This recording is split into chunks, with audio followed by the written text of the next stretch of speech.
Hello. Greetings. Hi, Hi, Porum. Porum. Hi, Sky. Hi, Sky. Hold on, I gotta move my desk down. I'm descending.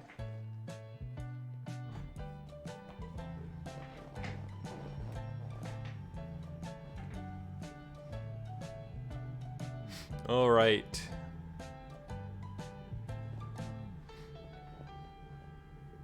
I'm gonna wait a little bit longer. Okay. So for all the story writers to get in here.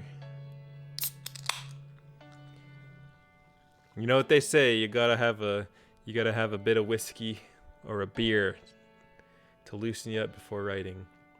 Is that what they say? That's what Ernest Hemingway says. He's an alcoholic. Oh, I see. It's not the best advice to be taking. I'm just kidding. I actually don't really like to drink a lot before writing. I don't really get anything done. When I can imagine. I just wanted to say I turned the stream sound on for a second. I think my voice is a little too loud. Oh, okay. Compared to yours. Talk again? Is this true, Porum? Yeah. Am I a little too loud? No, Sky? I think you're at the same as me now a little bit. I just adjusted.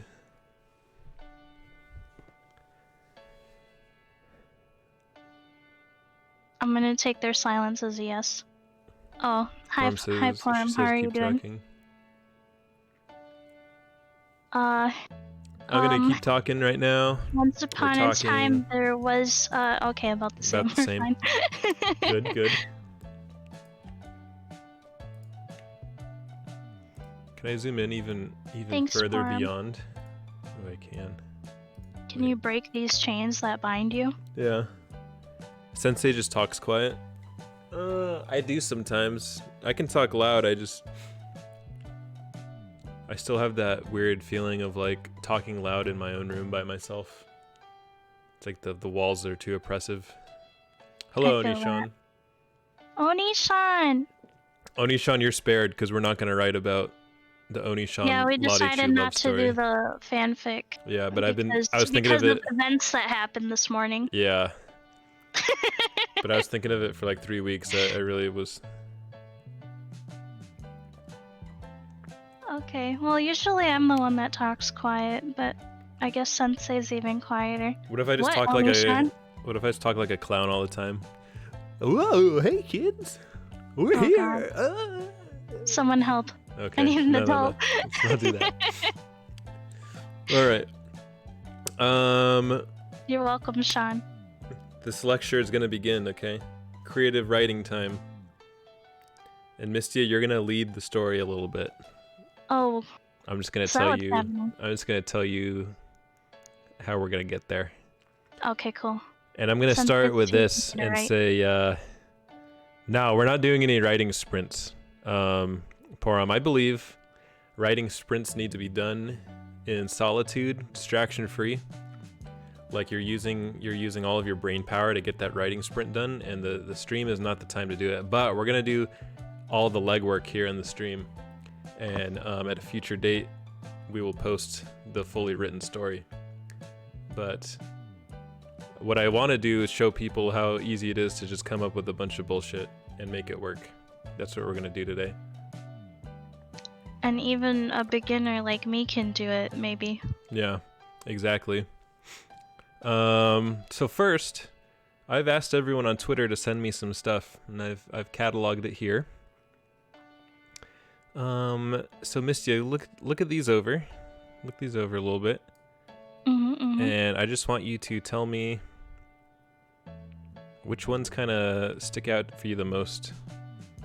Which ones that you like. Well, if I have to admit, the first thing I noticed was Peter Griffin dressed as a cowboy. Yeah. Maybe it's because it's so long. I do like Yukime's prompt. Sensei's assistant. Yeah, but here's the thing. I don't want you to look at these as, even though I put them in to credit them, just so it shows what they put. Oh, I didn't pick it because it's Yukime's. I picked it because I like the prompt. No, I'm saying I don't want us to pick a prompt just straight across. I want you to mix and match. Oh, we're gonna mix it up. Okay. Yeah. Wow. Okay. So should I just pick one from each column? Yeah, let's do it. All right. I guess we might as well. No, I don't want to. I don't really want to write about Peter Griffin, so we're gonna pick. Huh. Well, first, let me. A precious doggo. How about let's have you think about it, and I'll go through reading them, in case it's hard to see too. So Yumemi Dream submitted her character was Precious Doggo, setting on the moon, item magical girl wand. Kind of into that. And then Lucian submitted Peter Griffin dressed as a cowboy, setting Tahiti, an item bus. Minty Yukime submitted Sensei's assistant Shoko, isekai'd into a fantasy world, an item a lifeless bird plushie that used to be Hiyoko needs to be brought back to life. And Porum, who we have right here, submitted a character as a green giant, setting as a cornfield, item or glasses. Porum tells me that she picked items that were just on her desk, so I guess there's. I thought I read something about a can of vegetables. I think there must have been a cornfield on her desk, or maybe her desktop wallpaper. I'm not sure. It was probably a can of corn, with the green giant brand. Oh, the cornfield is behind him on the can. Yeah. Yeah. Okay. Is this true, Porum? So all of you says herself. Setting basement item gun. This one's pretty dark. Oh my god. This gives you quite an image already. Are you okay? Basement and guns are just pretty strong images. That's why they're so often used in movies, I feel like. Old Lady That's Katie opted to give us only an item. She said a toilet brush. There you go. I see you, Katie. Tori Taiga definitely had a murder scene in mind, where she chose sensei, pantry, and butcher's knife. Duck Soup had himself Duck Soup. The setting is, you tell me how cool I am. It's more like a scenario. It's more like a scenario. Sounds right. Yeah, and the item is a cement mixer. Cat Lionheart submitted plenty, so we'll run through them quickly. Cat Lionheart did the work. Witch, School, Candle, Demon, Ritual Circle, Blood Vial, Cat, Back Alley, Catnip. Ooh, Cat, Back Alley, Catnip. That's like a drug deal. It is. It's like that's a drug deal. And like Zootopia. Drug deal, Zootopia. Witch, Dorm Room, Tea. It's like this reminds me of like a slice of life kind of anime or something, like a little light novel about witches who go to college and drink tea or something like that. I see it. Dragon, Waterfall, and Diamond. Fairy, Snow-Covered Forest, Golden Orb. Hello, Sensei. Bro, I'm so mad. Wait, so does my stream title still say Yomawati? Wait, does it? Let me refresh it. Because I put how to do fun writing time with Mystia. Oh yeah, it says Yamari. Yeah, and I spelled Yomawati wrong too. Oh, okay, that was weird. When I scrolled down, the update info button wasn't there, and now it's here. Alright, if you guys all F5. There you go. Well, it just kind of auto-updated for me. Yeah, it's all good. And then Alien, Shopping Mall, Pop Rocks, Princess Dungeon, and Spell Scroll. And then Penguinato says Penguin, Tundra, and Ice Scepter. And Index wrote a bunch, so it's gonna be a little tougher to incorporate hers. I think we'll have to come back to this because she went pretty ham on it, but she had quite an imagination going on it. It reminded me of something that I'm gonna let you tell me first what you think. So she wrote, dealing more with internal conflict and more journey oriented, a tale of two woven into one that spans the premise of light and dark, intertwining the two and blurring lines between good and evil. It would be a conflict of whether the path you're in is right and how much evil one must do to be considered evil. If it's for good reasons, are you still evil? Characters. Twins, though you could have one be a clone. One would be light and the other dark, but both of them are two sides of the same coin in the end. One would have powers reflecting violence and be akin to wrath. I think that's akin. Not akin. Thinking they are just in the ways because of what the other is doing, but also disregards life. Hello, BB. The other would have those of light and be that of pride, willfully taking life for the greater good, dictator. Setting post-apocalypse and utopian vibes. Items would be a scythe, and other could use multiple daggers, which they could control via magic, but have more to do with internal conflict than the weapons or characters. What does this remind you of, Mystia? What does it remind me of? Does it give you any vibes? I'm getting vibes, but I don't know what to put my finger on. You know what it gives me vibes of? What? A Rin and Len Kagamine music video. Oh, that was my synchronicity. Was my first thought. For some reason, even though it's not light and dark, but yeah, I could see Ren and Len. Hi, Sieg. Hello, Sieg. Mario and Luigi. That's a solid idea for a story. Right Wait, there. I like Porum's idea. Maybe this is Mario and Luigi. And it gets like super dark and philosophical. Luigi's obviously the dark one, and he's jealous of his brother for always getting all the credit. But there's also John Steinbeck's East of Eden. Maybe there's a little bit of that in here. Okay, there's two brothers, one's bad, one's good, and that kind of stuff. But anyways, what I want to do is... Oh, Siege Mars subscribed with Prime Gaming. I guess I still have affiliate. That's pretty cool. You got an emote thanks to this. Well, that's good. That's cool. Thanks for the 2020 pajamas. Okay. Is that what that is? I guess so. So anyways, what I want to do now is I want you to take a character, a setting, and an item from here that are the most striking to you that you want to put. You don't even think about how they're going to go together. Just tell me the ones that are the most striking, the ones that make you think the most. Okay, we're going to pick Precious Doggo.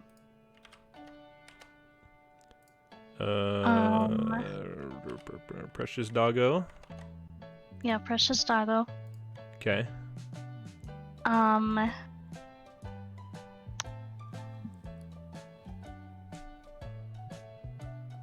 Ritual Circle. Ritual Circle. Okay.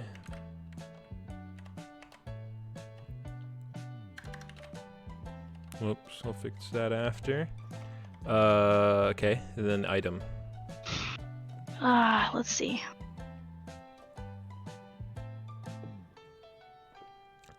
A lifeless bird plushie I was thinking the same thing. Needs to be brought back to life. This is going FMA. That's what I thought too. Mystia would be twisted enough to go for that. All right. So, first lesson. First sensei lesson. Don't start with cool plot ideas. Oops. As tempting as it may be. Always start with the characters. All right.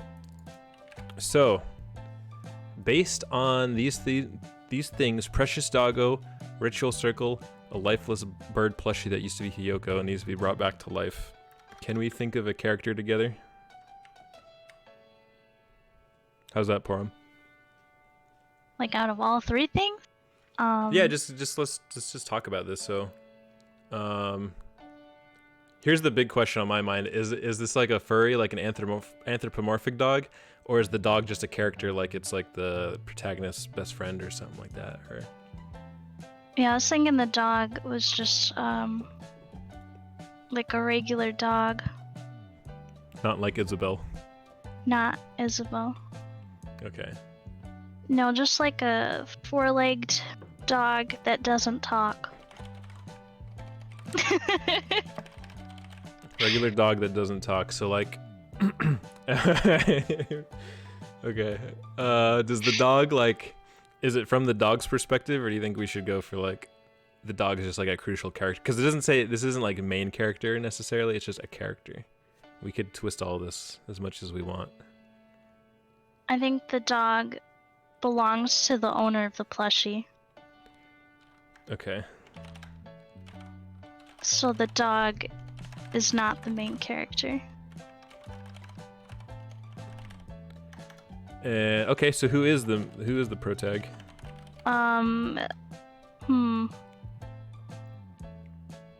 So my mind instantly jumps to they're trying to revive the bird plushie and they're going to use the ritual circle. But what do you think? Yeah, that's what I was thinking. The owner is a child who's really sad about the plushie. Okay. Are they like a kid? Or are they like... Yeah, like a little kid, who had a pet Hiyoko-sensei. And their pet Hiyoko-sensei got turned into a plushie.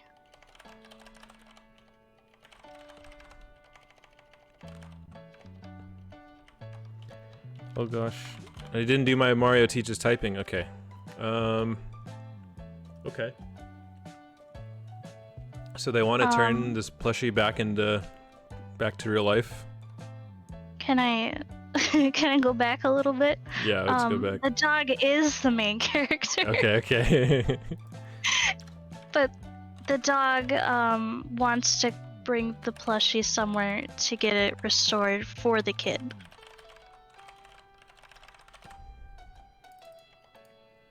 Okay.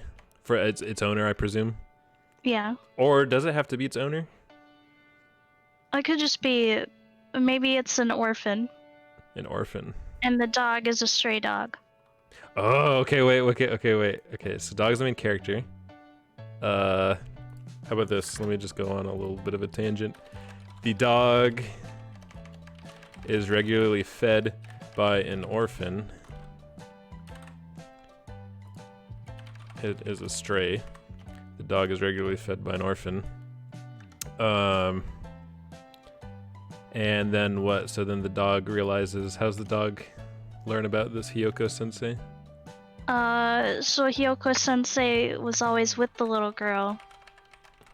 And then one day, the dog found her crying, and she's just holding a plushie that looked like Hiyoko-sensei.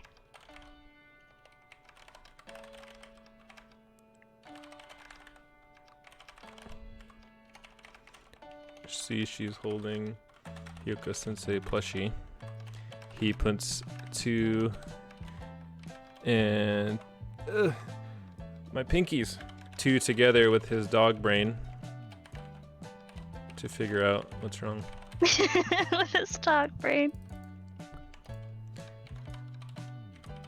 He decides to restore the plushie for her. You know what I was thinking, and I don't know if you want to go this route, but I was thinking like, what if like initially he was like jealous of the Hiyoko-sensei getting more attention, but then after he sees how upset she is, he like changes his mind. Yeah, that's a good trait. But I don't know if dog. but I don't know if you dogs gotta have like... some character flaws. Do dogs get jealous? They totally do, right? This dog does. Yeah, they can be pretty sassy. They can, like if there's like a new dog in the house. Yeah.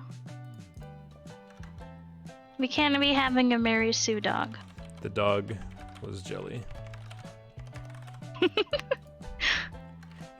He puts aside his jelliness to restore the Hiyoko-sensei. Okay, so where's he go to do that? So my thought is because he's a stray, he probably knows like everyone in the town, right? He gets around. He gets fed and gets pets from everyone. Maybe he meets someone who knows how to do this stuff. Maybe there's a cat who's also a witch. Okay, I see where this is starting to connect. How about the dog knows a cat witch? Oh, what if the cat witch is one of these ones that's like, I could help you kill that Hiyoko-sensei, and then he's like, no. And then the cat's like, I'll help you revive it. Yeah, the cat tries to tempt him because the cat wants to revive him to eat him. Ooh. For itself. Okay, Disclaimer, this cat is not me. Yeah, the cat witch, who's not Mystia, wants the dog to... It's more like Tori the Taiga. Wants to revive the... Oh yeah, it's a tiger witch, but it's a cat that looks like a tiger. Wants the dog to revive the Hiyoko plushie so that she can eat his plumpness. His nuggies. His plump nuggies. Yeah. So, alright. No, the cat witch's name is, Tori Celeste.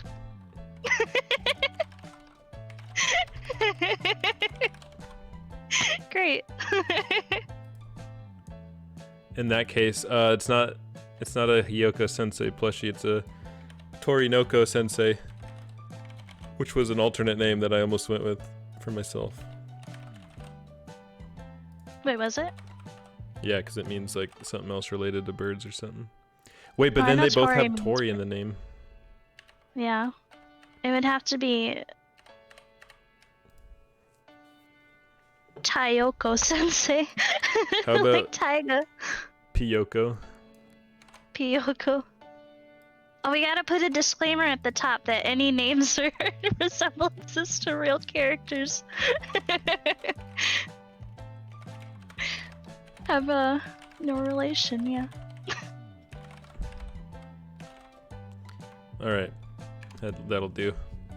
I think we already have the little bits of a story here. Okay, wait. Oh, cool. How's this gonna end, though? Hinadori means baby bird. Maybe the dog is about to go through with it and let Tori eat Sensei? I mean Piyoko? Okay.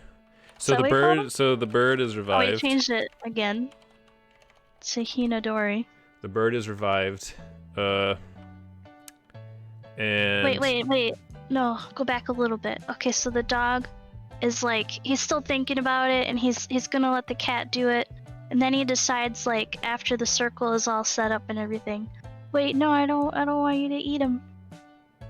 Wait, what if the cat's like, all right, I'll revive him for you, and then like you'll get to bring him back to your owner, orphan girl, and get the credit for it, and then afterwards at night you have to like kidnap him and bring him to me or some shit like that. I don't know. Yeah, or maybe the cat is pretending that it's gonna revive him, but is actually planning to eat him for themselves. What if he's not doing a revival spell at all, but like a turn into plump cooked chicken spell? Yeah. Wait, hold on. So logistically, when does this take place? Okay, wait. Let me do the steps a little bit here. Wants the dog to revive Hinadori plushie so she can eat his plump nuggies. So, dog takes plushie, brings to Catwitch, and then what happens?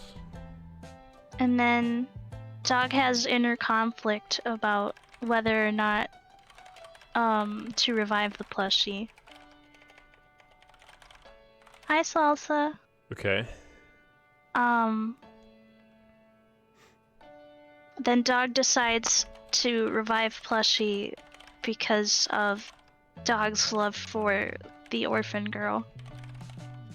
We're writing a story, Salsa.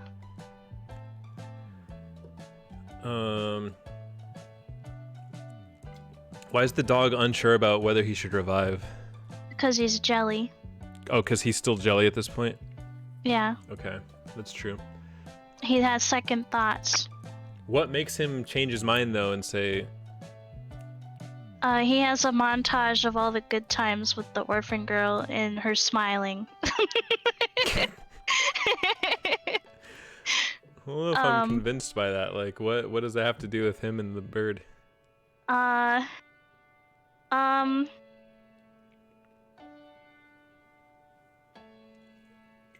Let's think here. Maybe you're right. Maybe I'm just overthinking it. He has some second thoughts and then decides. All right, we'll iron it out later. Do the right thing. He has second thoughts. Ultimately decides to do the right thing, but here's where the other conflict that we have brewing here is that the cat witch is the one who is in power of this situation. So what does she do? I imagine she revives and then takes him or something. Yeah, I think we have to decide whether or not the cat is evil or selfish. But she we could need still, an antagonist. But she could still take him away, right? Yeah. The cat wants to revive him, but just to eat him. Revived Hinadori. Not sensei.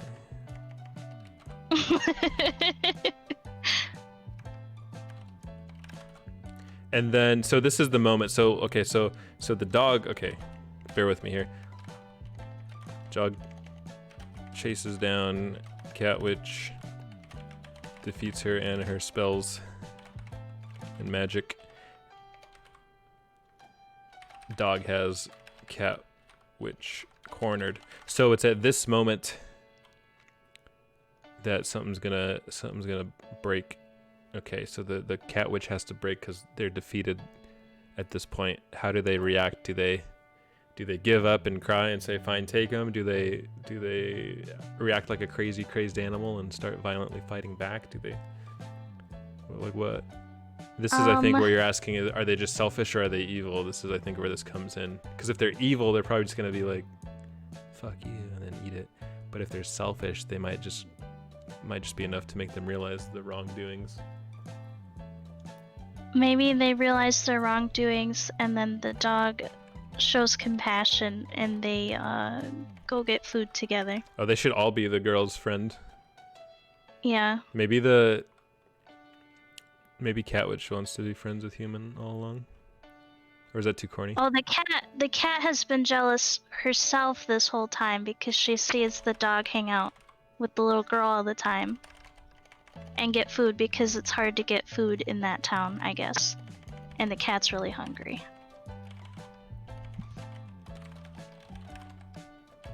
Yeah, this doggo probably, like, when the cat comes up, the orphan's probably like, "Meh." And then when the dog comes up, he's all like, so then they're like, the cat "Oh, is a little bit dog." tsundere, so she act like she hate Human, but actually she just wants a friend. Cat tsundere for Human. She wants Human friend. Yeah. She become friend with dog and Hinadori. But what happens to Hinadori? Where does he even come into the story after this? He's just like, "Hey, I'm here." Hey, what's up? Hello. How's it going?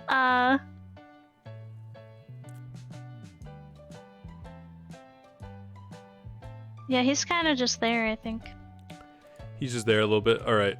So we've got a bunch of word throw up right now. So this is the moment of truth. Okay, this is where we separate everything. Okay. So you might have heard of this whole corny, phony baloney Act 3 structure. So now that we have that brain puke above, let's do some of this action. Great. Brain So puke. Act 1 is roughly the normal life, the protagonist. Let me save this real quick. There we go. Got it. Good. Act 1 is like the normal life, like The establishes the world. And in the span of things, it looks a little bit more like this. Okay, there's like less room between Act 1 and Act 2, and Act 2 is the longest, and then Act 3 ends pretty soon after. I see. So in Act 1, Find out next time on Dragon Ball Z, poor. How does a dog defeat a witch?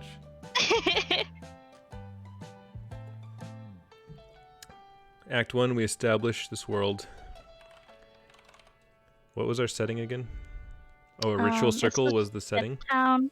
I guess that's not really a setting, but I'm thinking of like this poor ass like European-y cobblestone like town with crappy buildings and stuff. Is that what you're thinking of, or just me? I'll be honest, I just kind of pictured the Genshin Impact town. Okay. Kind of like that. This is a Genshin Impact fan fiction. Oh, is it? What's that town called again? I don't remember. There is a stray dog who lives in the Mondstadt. in Mondstadt.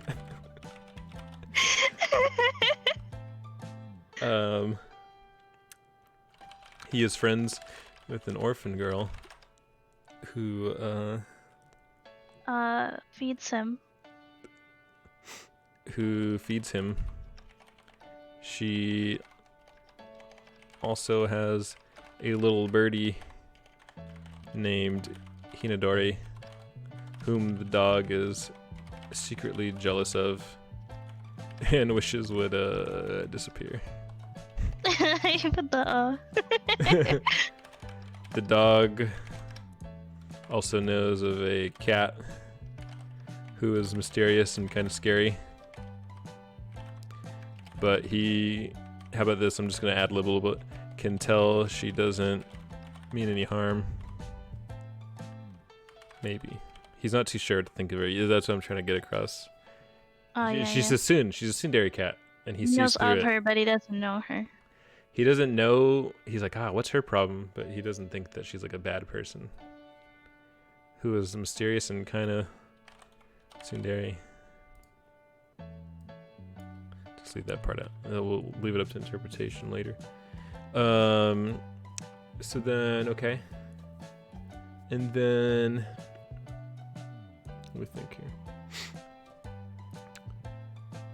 So those are basically the characters established.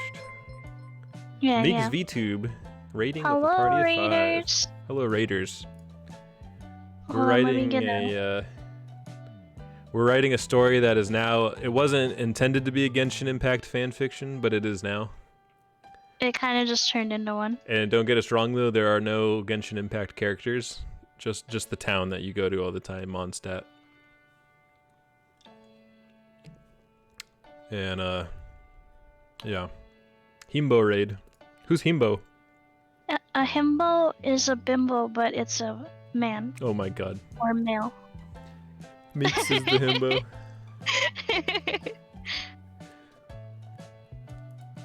I did a makeshift shout out for you, Meeks. Oh, there you go. Oh, I'm supposed to set up that bot still. Alright, so we need, me, I'm the himbo. It's my character's brand, okay? Ain't nothing wrong with that, Meeks. What's a himbo act like? What if this dog was a himbo? Should he be? He could be. Maybe the dog is full of himself. You know what I said earlier? Not that a himbo is, but the dog is, though. Remember my first sensei lesson? Don't start with cool plot ideas, as tempting as it may be. Always start with the characters. We fucked up. We started with the plot. Well... Let's go back in time a little bit. So what's the dog's name? The dog's name is Griffith. Griffith the dog. Yes. Okay. Korone. Oh, poor him. The dog's full name is Griffith Inugami. Great. So, what traits does he have? He's a bit of a himbo, which means what again? It's just what's a bimbo? It's a bimbo, but a guy. A male bimbo. A dog with a last name famous. He's a bit of a himbo. So that means like... He's a little self-centered. Yeah. But I see him like...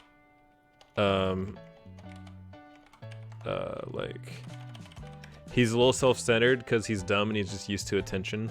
It's not like he's like malicious towards others or something like that, or that he wants personal gain. Oh, they're sweet and kind, but a bit dumb. Okay, this one... Not self-centered. A himbo has the key personality traits of being dumb, buff, but kind. Okay, let's go back. Oh, is he a buff dog? He's kind. Ooh, he's a... Oops. Good God. I'm starting to lose my keys now that I'm drinking. He's a buff dog. He's, dumb. He's not the brightest like bulb on the Christmas tree. He's like a dumb jock who means well. Probably nice to... This just everyone. feels like a roast, not really a... a character. I feel like he loves like a certain treat that the orphan girl gives him. Like Scooby snacks, but not. He loves the Borum snacks. Oh, Purim snacks. That the orphan gives him. But if he's kind, then he can still be jealous, right? I think so. Let me think of that. Thank you for the follows, Casper the Ghost Boy and Doodle Nab. I'm glad you're enjoying this Genshin Impact content. Change the thing to Genshin Impact. Okay, don't really. No, I'm gonna do it. It's too late. All right. Yes. Okay, I'm trying to think. Like, I feel like I know this person in real life. Someone who's kind, but like, kind of maybe selfish a little bit. No, well, he's not selfish. I think just what happens is he's just jealous. He's used to. Oh, maybe the bird doesn't come into later. So, this girl is like quote his, and then all of a sudden he visits her one day and she has this bird pet, and he's like, oh. And then maybe he gets less food. And then she gives the bird the Porum snacks. Oh, and then she's like, I'm sorry, there's not as much today. And he's all like, dun dun dun. You know. Yeah.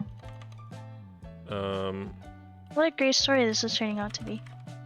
Dislikes when the orphan girl gives the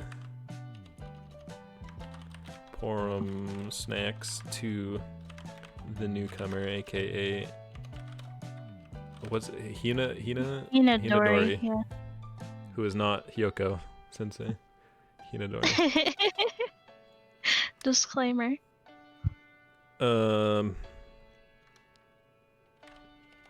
Dislikes even more when girl sad. That'll be his driving like force a little bit, you know. He is kind. Yeah, he's kind. All right, what's the girl's name? The orphan girl. Well, we already used Porum's name, so we can't do that.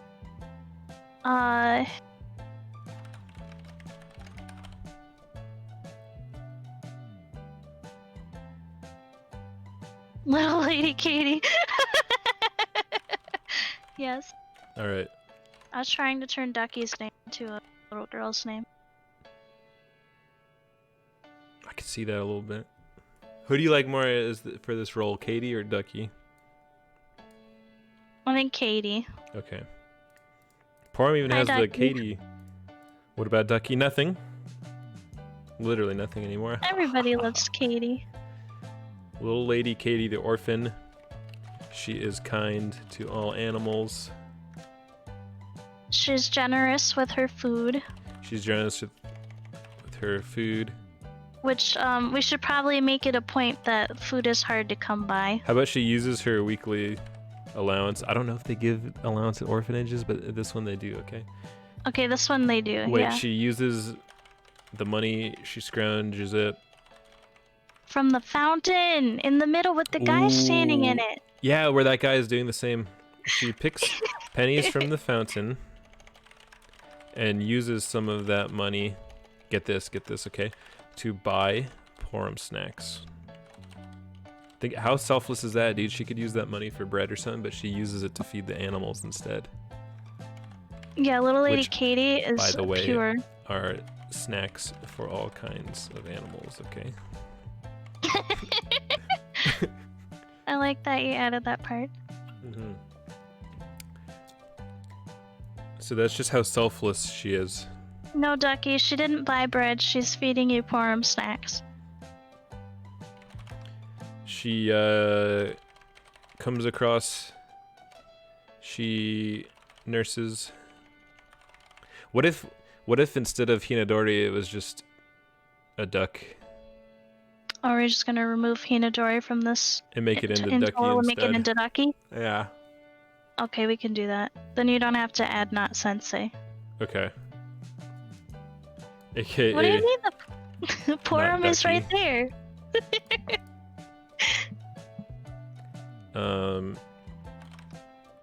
What do we call her then? We can't call her Ducky. Duck. Okay. She nurses. Oh, how about this? She finds. Get this, okay? A wounded duck in the penny fountain.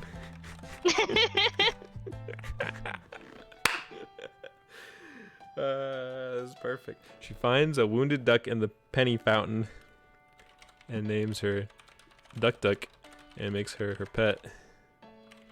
Yeah. And then brings her back and starts No, Ducky, you can't have God mode powers. eating her Porum snacks too. Alright, I like this. Do we need Duck Duck treats? We'll get there. But Duck Duck's gonna be a plushie for most of the story, so. Yeah, true. So who's next? The cat. What's cat. The cat's name? Tori Celeste. Tori Celeste. The witch cat.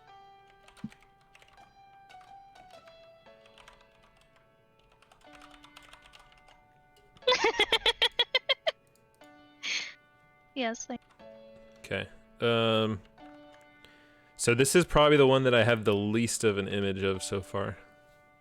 Okay, she's lonely and hungry. Lonely and hungry cat. Jealous of the dog. Jealous of the dog. And consequently Duck Duck. I think she thinks Duck Duck's kind of tasty looking. Wants to eat Duck Duck, yeah.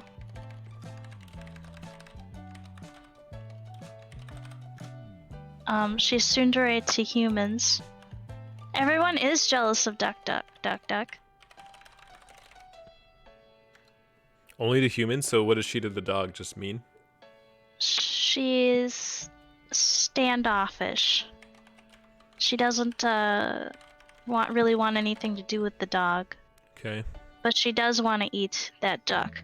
She do want that delicious duck. Duck Duck makes me think of those roast crispy ducks you see in Chinatown, says Porum. Yeah. Like where they're all like... Porum wants to eat the duck. That like dark golden brown. Like you see him in the Looney Tunes cartoons when Daffy Duck gets blasted. Yeah. And his skin is all like that crispy brown. Yeah, I know what you're talking about. I've seen them in the grocery stores, Oriental grocery stores. Yeah. Okay. So does she actually know magic, or are we just... We haven't even used this part yet. Well, obviously, because she has to do the ritual circle. Yeah, does she really know magic, or does she just learn from her master? Or like, what does she do? Is she just a familiar that learns from Yeah, someone? she's a familiar. And she wasn't properly trained magic, but she's read the books that her former master had. Maybe the master's dead and she does things on her own. That's why she's lonely. Yeah, the master died recently. It was an old lady.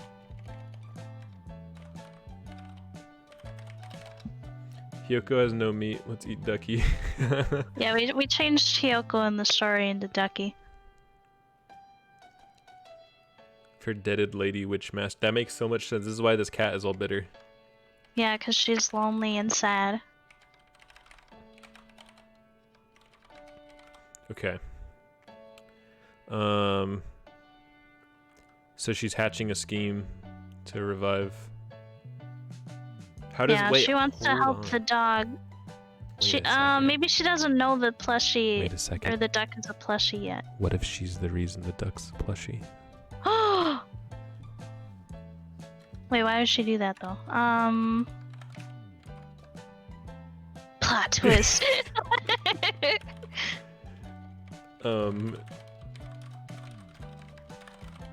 Maybe she fucked up a spell. Oh, maybe she kidnapped the duck and tried to cook her, but accidentally turned her into a plushie.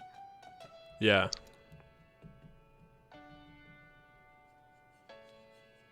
I'm trying to think of the logistics of this. Because at this point... Duck Duck wandered away at night, and the cat found her, and lured her into an alley. And when she tried to use a spell to cook Duck Duck, she accidentally changed her into a plushie instead.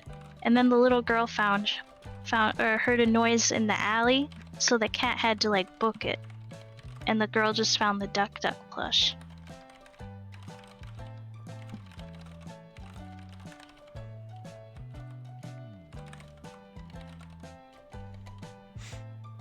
All right, and we don't know any of this. That's why it's a plot twist. Doesn't come in until like. Yeah, we don't find out until later.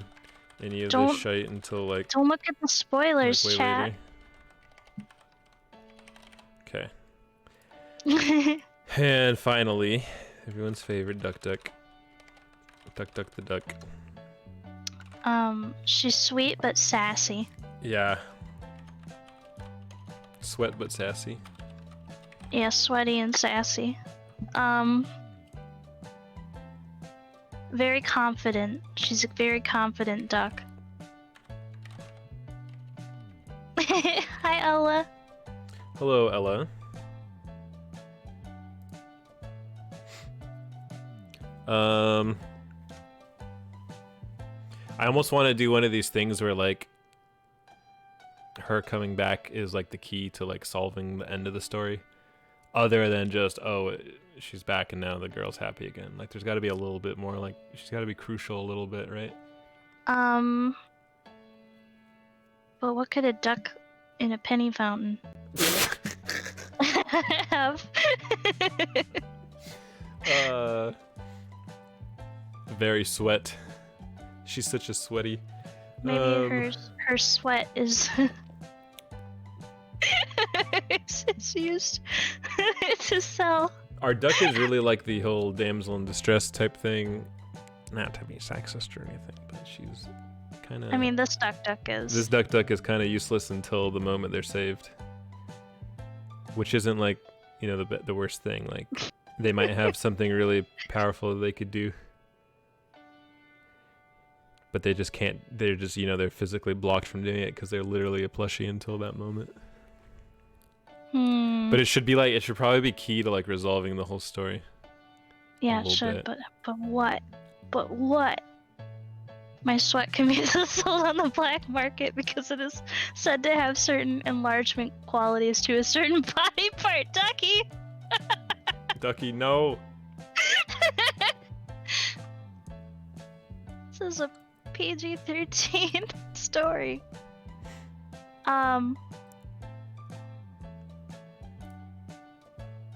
Maybe she's very knowledgeable about something.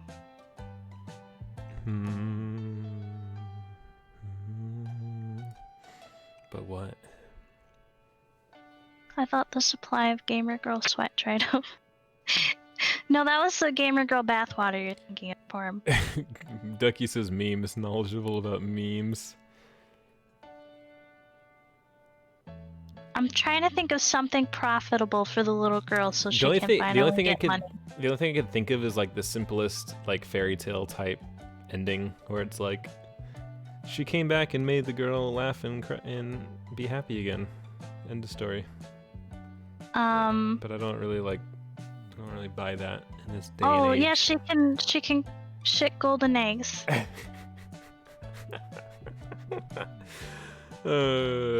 That's actually that could work because I'm the orphan girl. Oh, a chocolate egg. Hello, Zach. Maybe Ace they're those Dragon. plastic Easter eggs, but inside of the plastic Easter eggs is porn. That's for porn sex. Oh my god.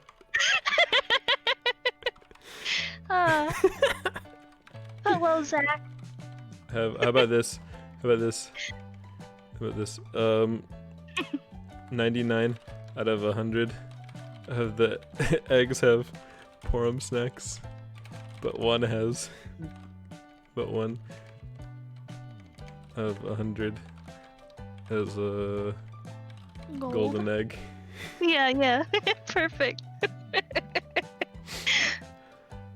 Hello, Zach. You want some egg puns? My favorite egg pun is just telling people exactly. Oh Sensei! Yeah, what happened? It's the gotcha part that gets you to back. Oh shit.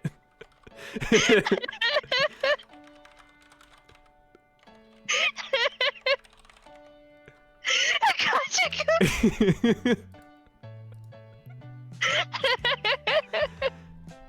Yes. All right, Duck. This is such a fucking development. Duck the gotcha goose. And that fucking cat wants to eat it, man. Oh my god, she has no idea what she's doing. The cat is a fool.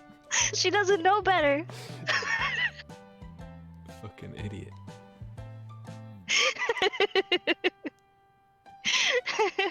Oh, okay, I'm sorry. I'm gonna compose myself. Okay. Let's just... How do they know it's a gotcha goose? Is that just like a happy ending, like we find that out at the end, or like should we know beforehand and then that raises the suspense? Porum, we're gonna actually write it because now I'm gonna feel like a fool if we don't. I wonder if. And then Misty's gonna do the drawings. Her, like, crap out one egg before being turned into a plush, and then they're like, "What?" Oh yeah, wait. Okay, wait. I'm thinking here. Like. And then when she finds the duck, she also finds one egg. Something like they find out, like. Okay, check this out. Okay, it's like the next morning, and then this is the morning after she's shit out a plastic egg, and then the dog is hanging out the orphan girl, and then someone at like the orphanage sees the plastic egg and is like, "Oh my god, this is. Do you know what this is? What? This is from a gotcha goose. Where did you find this?" And then he's like, "We gotta get the gotcha goose back. Like you could get. There's a 1 in 100 chance that you could get a golden egg." Oh, and yeah, maybe they like, "Where's find the it. Duck?" And then they find it. Yeah. That's when they discover that Ducky's gone. And the dog overhears like the orphanage workers talking about it. Oh wait, the dog already knows that the duck's gone, and the dog's like chilling out. He's like, "Finally, that duck is gone." And then he finds out, and he's like, "Oh, there's a 1 in 10,000 chance you can get Venti." Great. But then the only reason I don't like that though, because then it makes it seem like the orphan girl or the dog is into it just for the fact that oh yeah. The money value instead of the. He's kind and stupid. Hi, Mace. It's like he's only motivated now because the girl can get a bunch of money and not because she's upset that the duck's gone. Yeah. Okay. So maybe they just find out later. But that's such a fucking plot point, man. Oh my god.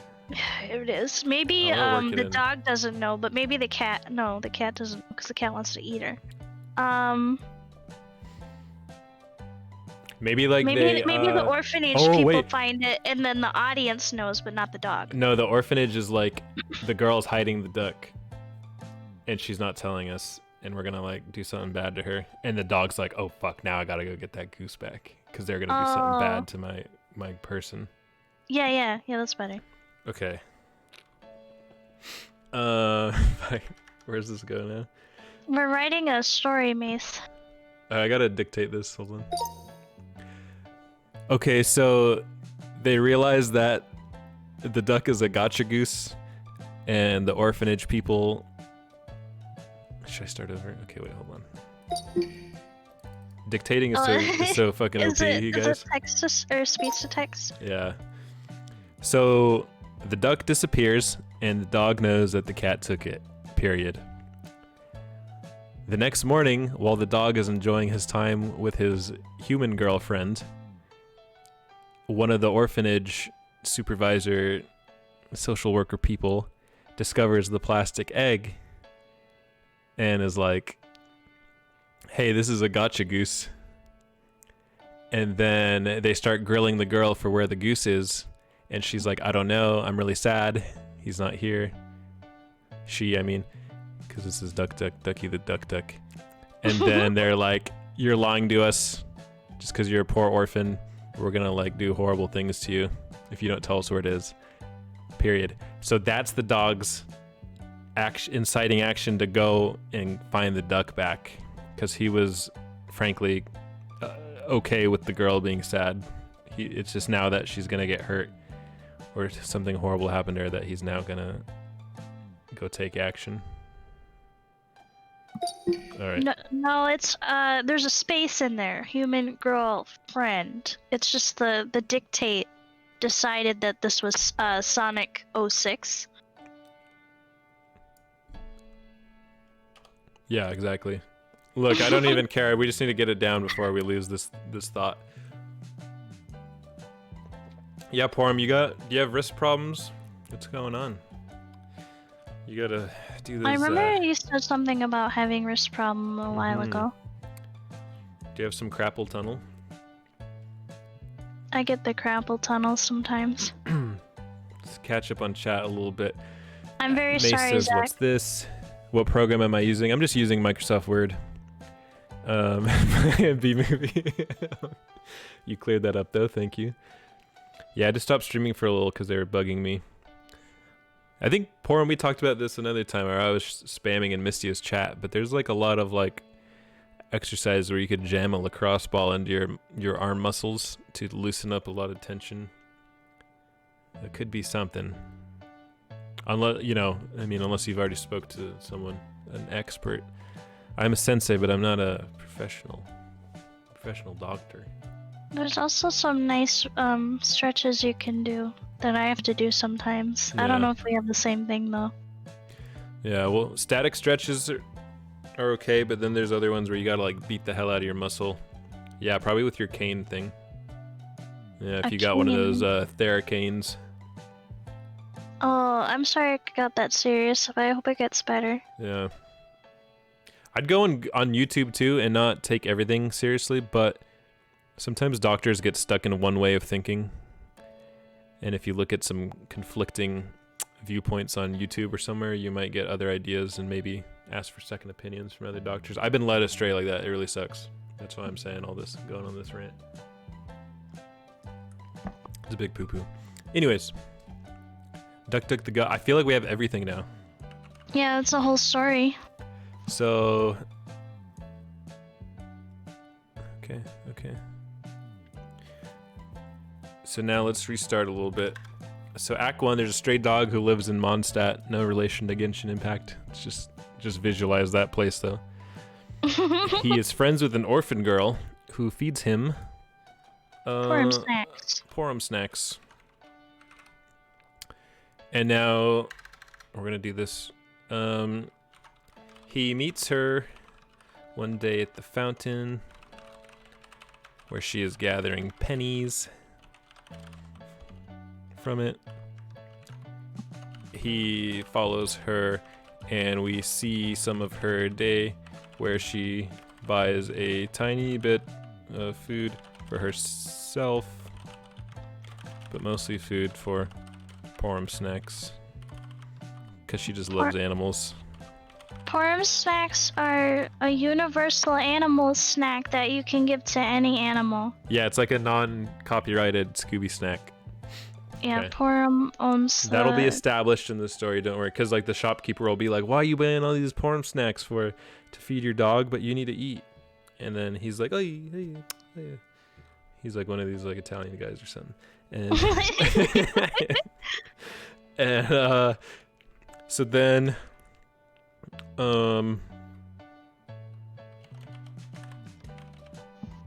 one day she finds a wounded duck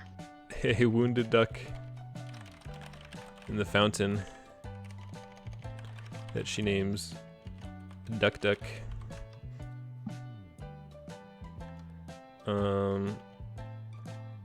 What's the dog's name again? Griffith? Griffith, yeah. Griffith finds he is having some of his attention taken away due to the duck, so he gets a little as well as his Porum snacks. Wonderful. There's less Porum snacks to go around now. Yep, that's so true. And he loves them. Worst of all, the duck has this weird habit where it shits plastic eggs with Porum snacks in it. The dog hates to admit it, but this is actually good because the eggs have Porum snacks inside them. Yeah, I just didn't feel like typing the last part. Porum. Is Porum a word? Porum. Yeah. Shit's eggs. This is actually well thought out. When will this be animated? See, okay, see, Zach, this is the whole point. Shits eggs. This is the whole point, Zach. This is what I'm trying to explain with this exercise today. Is you can have the dumbest stuff possible, and you can make it work if you just take the necessary steps. Should we show off the prompts we were given? Yeah, now that there's more people here. For the newcomers. So the prompt we started with was Precious Doggo, Ritual Circle, and a lifeless bird plushie that used to be Hiyoko and needs to be brought back to life. We changed a little bit, though. And these were the prompts and ideas that were given to us by people on Twitter. So we have everything from Peter Griffin dressed as a cowboy, to Tahiti, to Catnip, to Golden Orb, Bus, Magical Girl Wand. I'm glad I didn't pick Peter Griffin dressed as a cowboy. Yeah, that would have been something weird. It's already a character. Some of these are pretty good on their own, just from the one person, but I wanted to mix them up to deliberately be crazy. To deliberately force ourselves to come up with something new. Like some of these definitely have a mood to them. Sensei, Pantry, Butcher's Knife. All of you, the VTuber, Basement Gun. Precious Doggo on the Moon, Magical. I don't know, that one's a little harder for me, but I think we could probably make something up if we wanted to. Where was the other one? Back Alley Catnip. That was a good one too. That's a drug deal. Yeah, it's a drug deal waiting to happen. They had a dog named Lowbelly that cried pearls. Oh, that sounds familiar, Mace. I used to watch the hell out of Gumby. It does sound like Clue. It was all of you in the basement with a gun. Yeah. Griffiths finds he's having some of his attention taken away due to the duck, so he gets a little resentful. First of all, the duck has this weird habit where it shits plastic eggs with porm snacks, and the dog hates to admit it, but this is actually good because the eggs have porm snacks inside them. But he's just so, like, he's kind of like, whatever, stupid duck. You're not that cool. Yeah, he's not a big fan of the duck, but he also doesn't really hate the duck. Next morning, girl is sad because duck is gone. Dog is glad. Wait, we haven't met the cat yet. But let me get this out first. We don't need to meet the cat yet. Because the dog gets the idea to go to the cat because he finds the plushie. Yeah, but he needs to meet the cat at least once just to establish who the cat is. How about this? Stray dog lives in Mondstadt. Like a backstory thing? He is on his way. On his way to meet orphan girl who feeds him porn. Oh, get this. Okay, this is gonna get real fucking Pixar on us. Okay, get ready for this. He meets the cat along the way, who bitterly says to him something like, "Are you going to go see that human again? You know, she'll just end up leaving you in the end." Some crap like that. Oh, yeah, that's Pixar right there. Yeah. You just Pixar'd the hell out of this fanfic. Yeah, and the dog's like, whatever, I'm loyal to the end.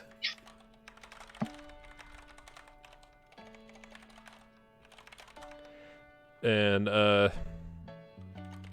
cat seems really jelly and butt mad and salty. So then we're just left like, that cat sucks. Fuck that character. That's of course how we want to think. Okay, this is like a false because you false have antagonist. To get to know them later. Yeah.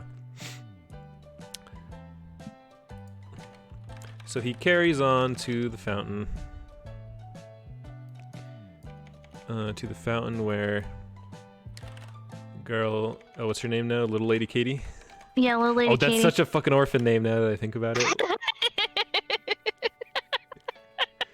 She's like gonna start tap dancing and singing or some shit. She's the champion of dive bars. Yeah, the champion of dive bars. Oh yeah, from a Jackbox game. That's true. Okay. Duck, so he gets a little resentful.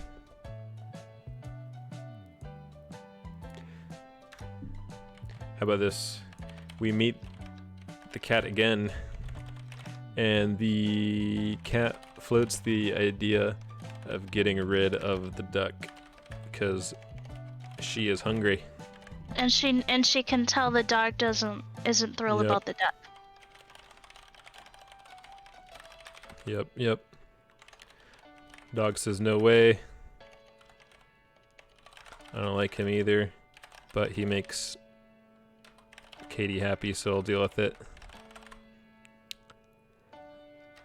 Cat is like, yeah, whatever. Next morning, girl is sad because Duck is gone. Dog is relieved. Dog is glad. Dog is relieved. He thinks, you know, he'll just be a dog and cheer her up. Doesn't really work, but he doesn't know what else to do. Maybe he's guilty a bit. I think he's a little guilty, yeah. He might be a little bit. Poor Duck, why they gotta hate on the fluff? You're right, Zach, I don't know why.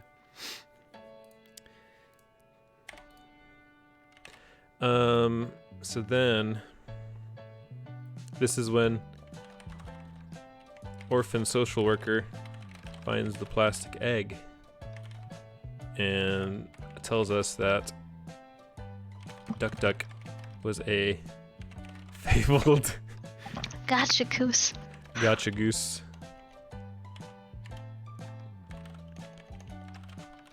Which has a... What are the odds in like Genshin Impact to get like a 5-star thing? Oh, like let me 0.07% or something stupid like that? Genshin Impact 5-star rates. Hold on. It's a 0.6% drop rate.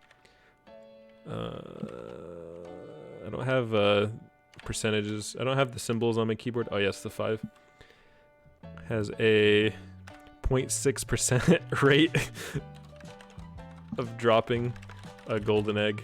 They just call it a gotcha goose, Ducky. It's a duck. Don't worry about it. Yeah, it's like a figure of speech. Don't worry so much. Because they both start with G, you know.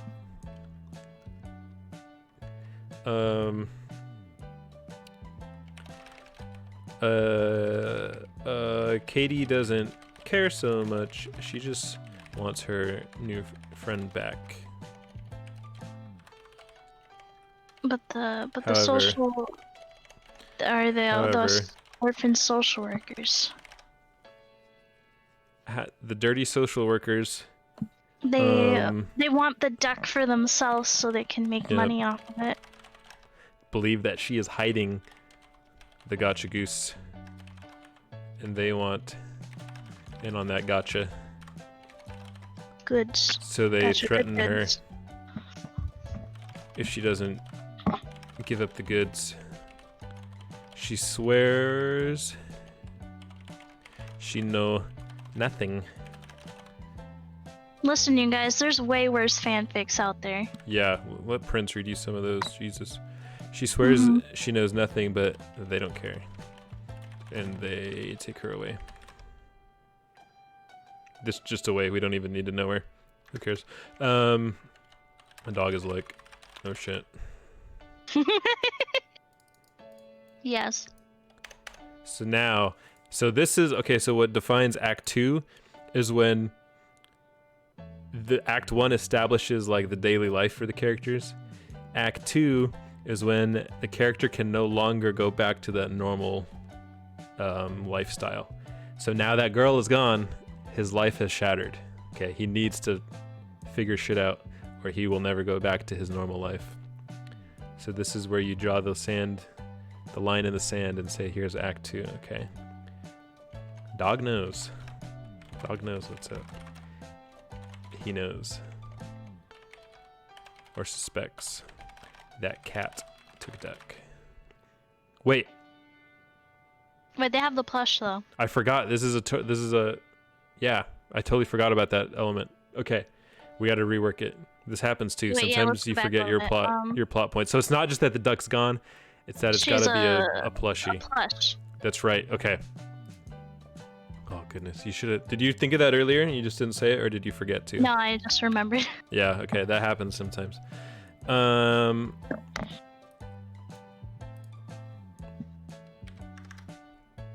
Next morning, girl is sad and has duck plushie. We're gonna add some of these. Just emphasize how WTF this is. She says she found him like this in an alleyway.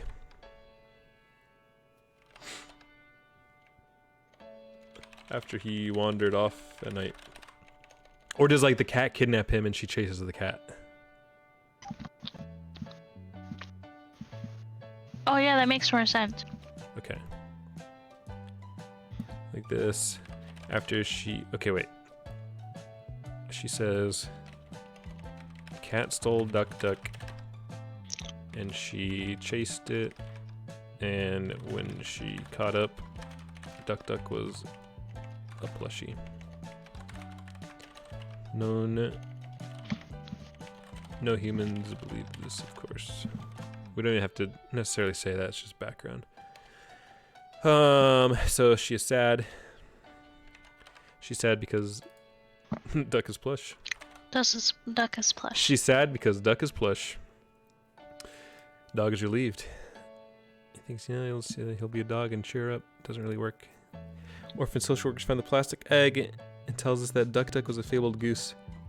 Katie doesn't care. She wants her friend back. Her the dirty circles believe that she is hiding the real gotcha goose. And that this plushie is just a made-up story. Because she apparently could, yeah. Hello, T Bison. My spot in your story where it be. You're gonna be a villain. That's who you're gonna be. You're gonna be the social worker who tries to steals away the orphan. The music for the stream is on point, by the way. Thank you. I will tell my buddy, who was on Twitch as Cleaner from Venus, but he might be becoming a VTuber soon. He's gonna be a VTuber. Yes. Eventually. Someday. Yeah. You know, I'll let him know though that you like the music. This is like the first time I think I've played it on here. Okay, so yeah, what I'm saying is that they think that she's just trying to pull a fast one on him with this plush duck. They're like, you're not fooling anyone with that. Where's the real duck?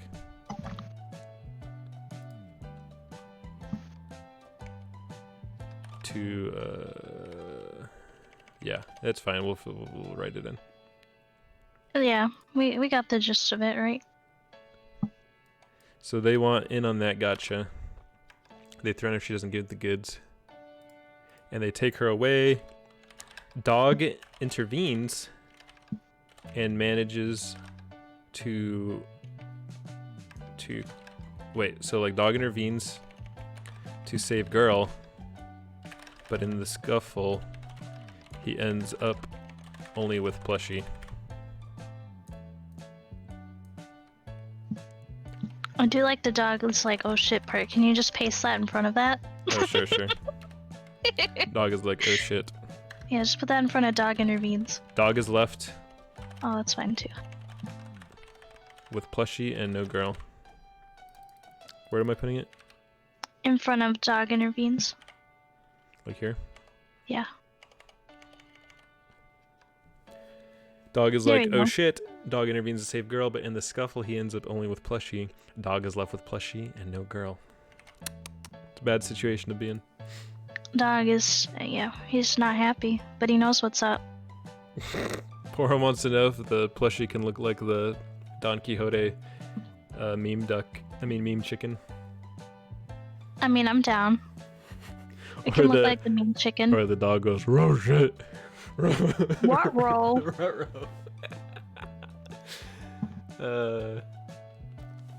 So Dog knows what's up. He knows he knows he has to go see the cat. Based on Girl's story. He goes to find her. You brainstorm on that a little bit. I'm gonna go use the restroom. Oh, okay. Okay. I'll think about it. Hey chat, how are you guys today? Welcome to the Genshin Impact stream. Today we're pulling for gacha gooses. Oh, hey, Div. Hi, Div. I ate a McRib. Nice. I haven't had a McRib yet, but they're really, hyped up, so they must be good. Yeah, we're playing Genshin Impact, Div. As you can see. Yep.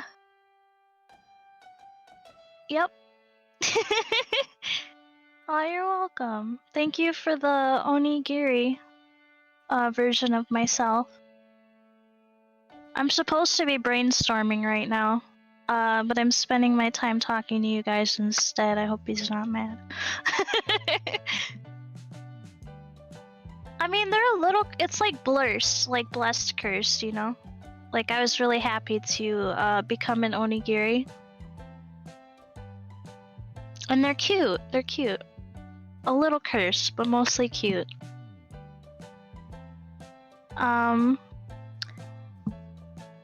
Yeah. Thanks for making it. I think I saw his mouse move. Maybe not though. Well, I can't type, so I can only think. I should probably brainstorm a little bit before he gets back.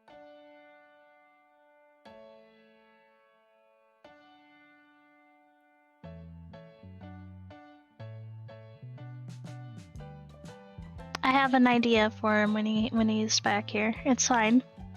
Don't worry about it, you guys.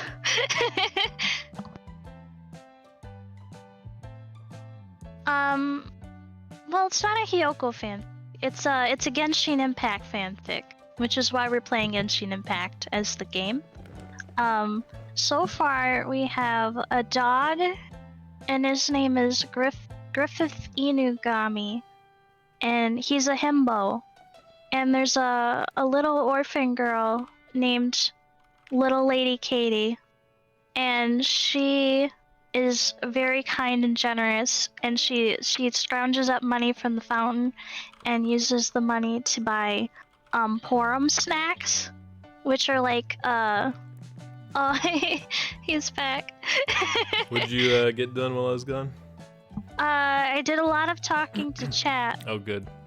And I see Div is thought here. he could have. Yeah, I was trying to explain to Div exactly what was happening. And I brainstormed a little bit. So I was thinking he could have some trouble finding the cat, right? That could be part of Act 2, is trying to locate where the cat lives. Wait, what? I spaced out. The dog? Oh. I thought so hard about this. Wait, what happens? So in Act 2, the dog, he doesn't know where to look though, so he's gotta go around talking to some of the town residents to try to find information about where the cat is. Okay. And then who's he meet along? Okay, and think too, like, every time we like meet some new characters, we gotta like develop them a little bit and figure out how that fits in. So maybe they're like nameless characters. We could half-ass it and just like he knows where the cats hang out or something like that, or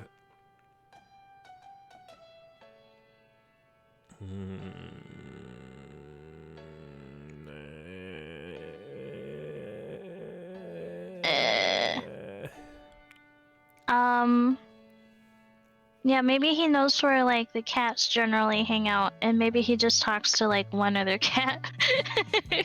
You know what I keep thinking of, and this is so dumb. You know, in part 1 of JoJo, when he goes to that street in London where like he meets Speedwagon and the other thugs. Yeah. It's like that, but with cats. But he like battles all these thug cats, trying to fuck him up.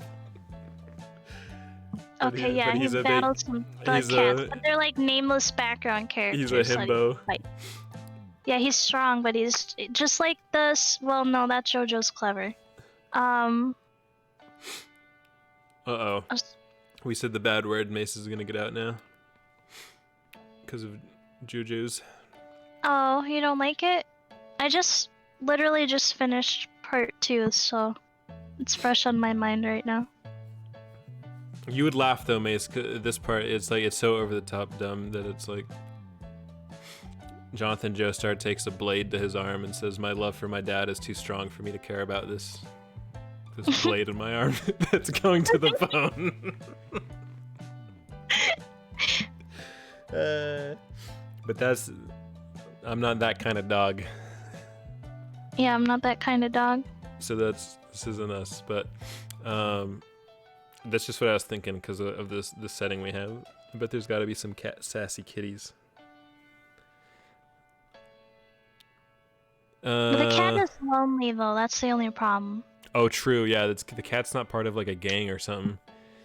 No, but maybe while the dog is looking for the cat, he just encounters the gang cats. How about he maybe he like unravels the cat's past a little bit as he goes around and asks people stuff. Yeah, he starts to find out like, oh, that cat, yeah, her that's human just owned died by or whatever. The old lady's like, oh, that's owned by Old Man McGregor. Old man. And then he goes and asks like, who knows Old Man McGregor? And then they go like, he's been dead for years. He's been dead for like 5 years. All right. And the dog's like, what? So. And then they're like, oh, I think his house is still there, though they never sold it. Hold on, we're getting ahead of ourselves. We're overlooking something very important. What? Do you know what it is? Can this dog fucking talk? To other animals, yes. To people, no. Oh, okay, so he's interviewing other animals, not Yeah, humans. He can't talk to people. He's a normal dog. He's a himbo. Has JoJo powers, apparently. The dog. And his name's Griffith. Griffith. Which is a Berserk reference in itself. The dog uses interpretive dance. Yeah, he does the thing where he like smacks his paw on the ground 3 times to say the number 3 or something like that. So the dog finds, what kind of animal would be like that old crotchety one that doesn't, that's like out of touch and weird? I'm trying to think of like local animals here. How about this first? Okay, the dog goes into a part of town he is not familiar with, but understands. No, okay, wait. First, the dog learns from X that he has to go to Ravenholm. Not literally Ravenholm from Half-Life, but go to a sketchy part of town he isn't used to. Called Ravenholm. Called Ravenholm. Can you do a flip off a motorcycle at some point? Oh god. He leapt off the building, did a backflip, and landed. Yeah. Hello, Doodle Nab. Hi. It's like Ravenholm from Half-Life 2. But no zombies. But no zombies. How about that? Yeah, perfect. Great. So who's he learned this from? From, the hell kind of animals would be in Mondstadt? We have like a rat. Birds. Yeah, the giant rat who makes all of the rules.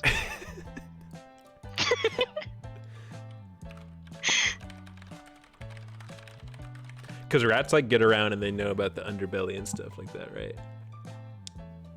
Yeah. Thank you for putting in the who makes all of the rules part. But I almost want the giant rat to be in Ravenholm, like he learns first from like a squirrel, like Porum says, like maybe a squirrel or some goofy out of touch animal. Oh, you gotta go over to Ravenholm. And then he's like, oh, okay. Squirrel. Okay. And then he's told he's gotta talk to the giant rat who makes all of the rules. Well, like he gets to the town and he's like pretty scared, and then they're like, you want to know stuff? You gotta go to the big rat. He makes all the rules. From old crotchety squirrel. Old dementia squirrel. An old crotchety squirrel. Crotchety squirrel. That what did we say? Oh yeah, that he has to go to Ravenholm. From Half-Life 2. From Half-Life 2, but without the zombies. He gets to Ravenholm, which he is not familiar with and scared of, and he finds some rats. Some rat henchmen. That attack him, and he beats them up. In and he that says, JoJo style we're talking about. And he says, "Where's the cat?"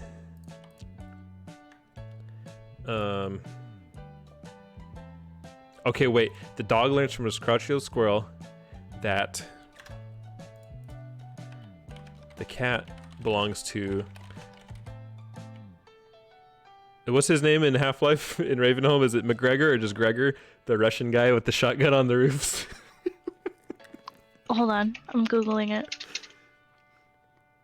Or something. It might be something totally different than what I just said. Father something. Father Grigory, like Grigori. Yeah. Grigori, maybe. Yeah. So the cat, likeness and name only, who lives in Ravenholm.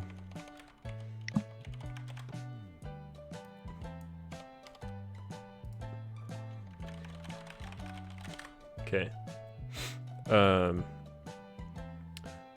Making him go on a side quest. Oh, he thinks it's a side quest, but it's the main quest, okay? The dog learns from an old crouchy squirrel that the cat belongs to Father Grigori, likeness and name only, who lives in Ravenholm from Half-Life 2, but without the zombies and no relation to the game. Yeah. So he gets to Ravenholm, which he's not familiar with and scared of, and he finds some rats that attack him. He beats them up, and he asks, where's the cat? Where's Father Grigori? The rats laugh at him and say, "Look, bub, no info is free," or something like that. Free, but you kicked our ass, so we'll take you to the big rat who makes... Sorry, the big giant rat. The giant rat who makes all the rules, and we all just the follow rules. them. Porum, is that a keyboard smash or is that a Steam gift card code? Are you buying us Half-Life 2?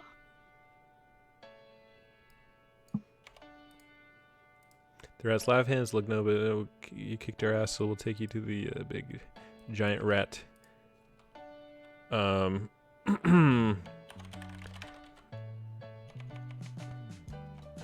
call him the rodent. Ravenholm from Half-Life 2, but without the zombies and no relation to the game.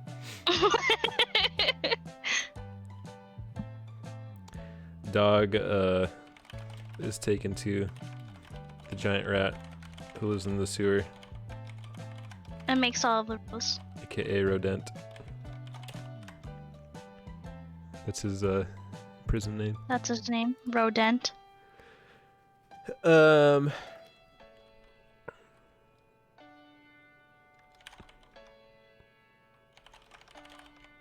Not the, just... He explains that Grigori has been dead for years, and that they are afraid of that cat because it knows magic. And get this, dude. God dang, my left hand. Okay, I'm learning this new keyboard, you guys. Sorry. Rodent is thrilled. Why would he be thrilled, Mystia? Because he wants to get rid of the cat? Yes, they know that dog can get rid of the cat.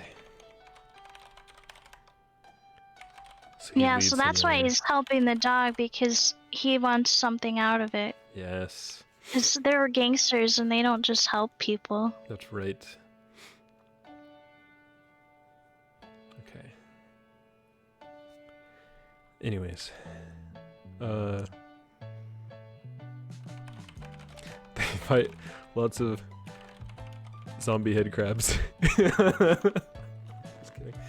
Wait, but there's no zombies, right? They hop to the Anna rooftops. heard this that actually there was zombies the whole time. Actually, there was zombies the whole time. And Griffith fights them.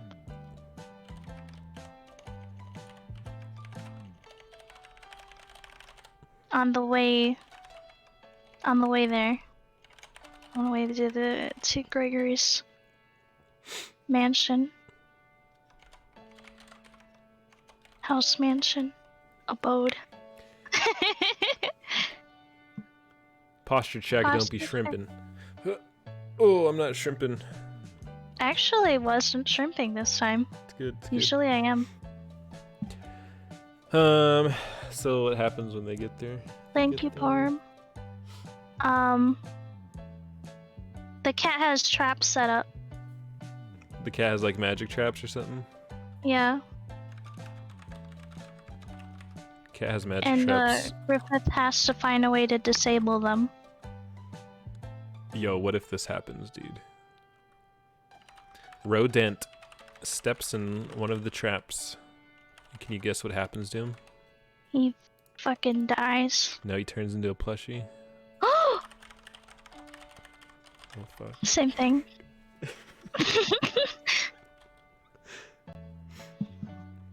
Now everything's connecting in Dog's brain. Yeah.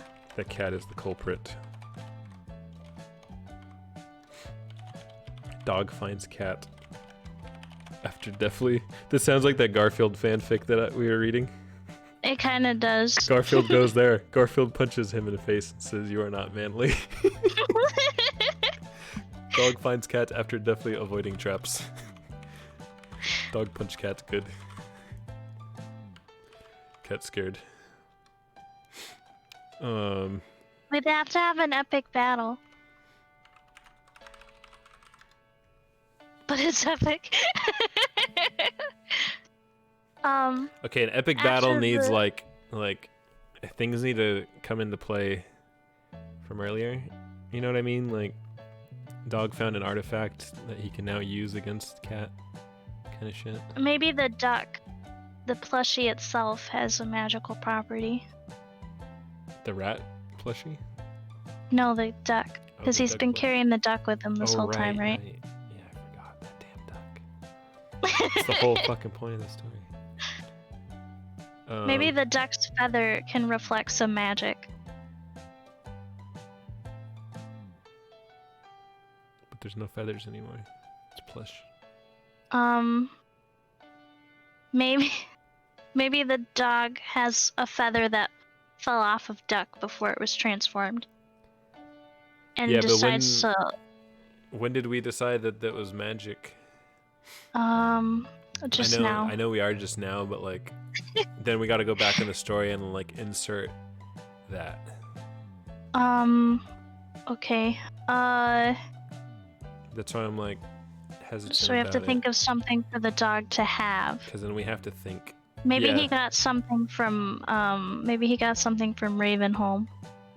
Yeah, yeah, the cat is a witch. Yeah, cat is witch.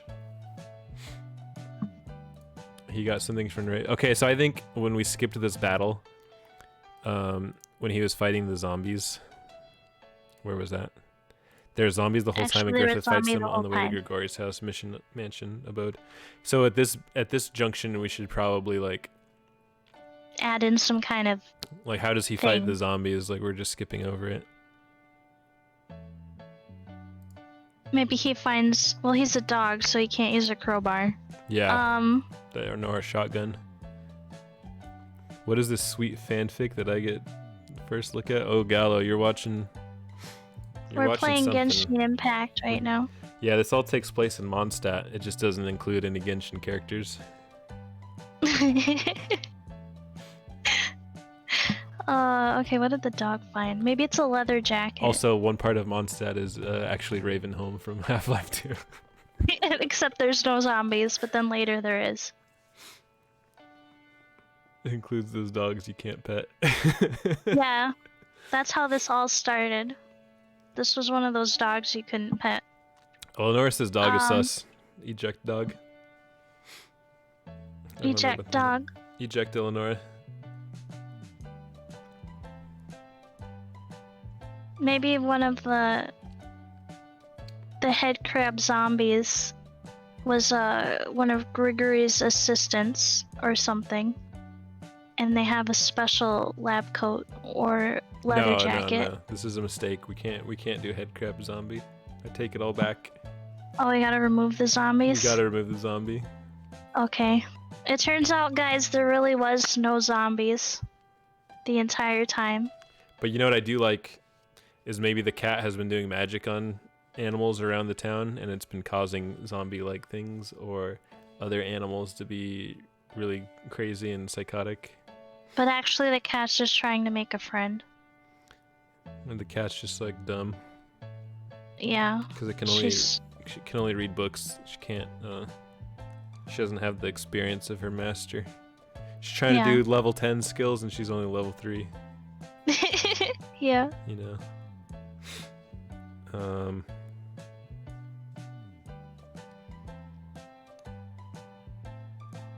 losing my train of thought. First remove the zombies part, right? Okay, let's get rid of the zombies part. But there's... Oh, hello, Codex. Hi, Codex. Codex, maybe you could do the film adaptation since you do screenwriting once we're done with this. Yeah. Because I'm going to write the story, and then Mystia will do the drawings.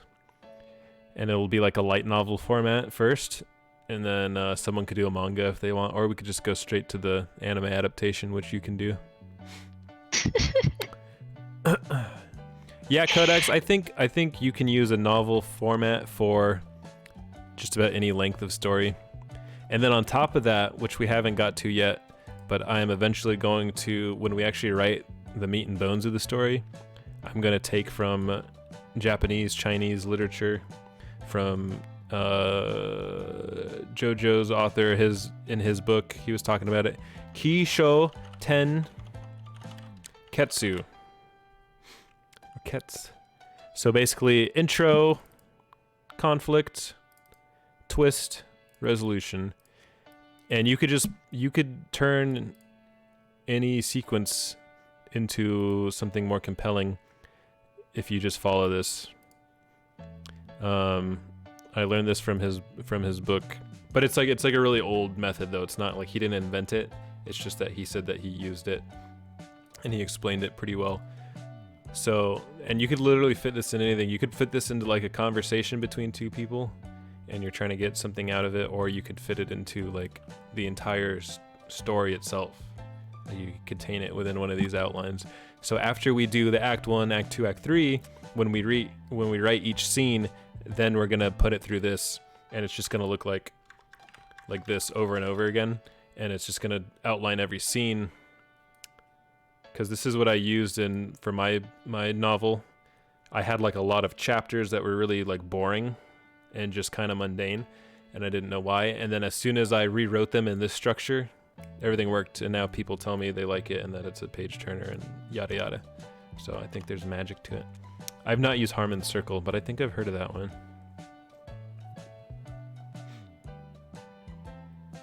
Ketsu can also mean ass. Yeah, I think I prefer it for that reason, Porum. Yeah, what's wrong with ass? Yeah, we got booby in here. We might as well say yeah, ass. we do have booby.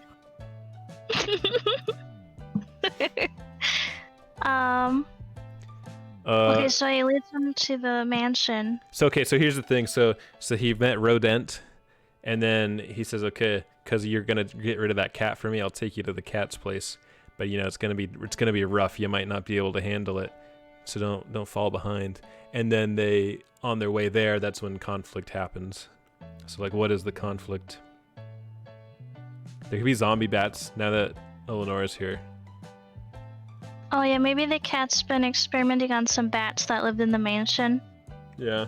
Because she wants to learn how to... And this all happens because she just wants to eat a duck.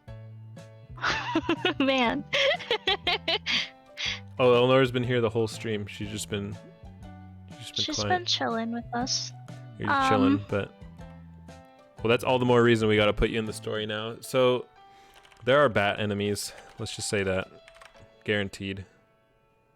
Bat enemies. Hello, the cat's been practicing spells on them, so they aren't in their right mind. Hi, Sibo.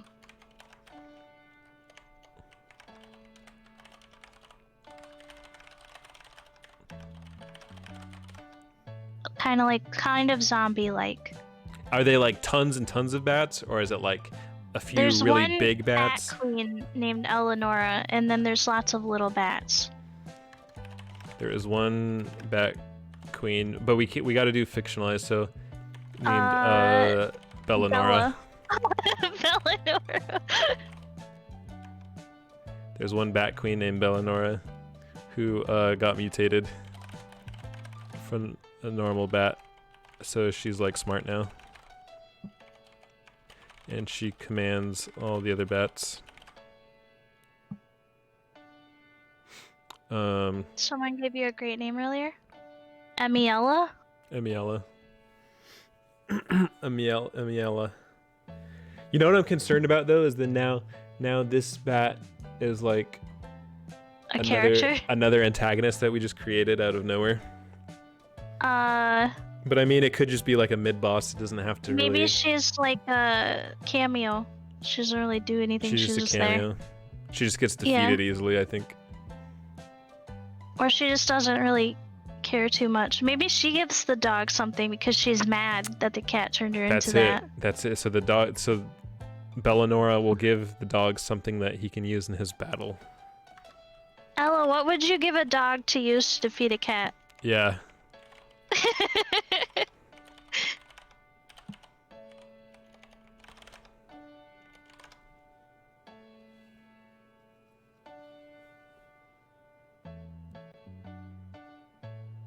Wait, do they meet Bellanora outside of the mansion?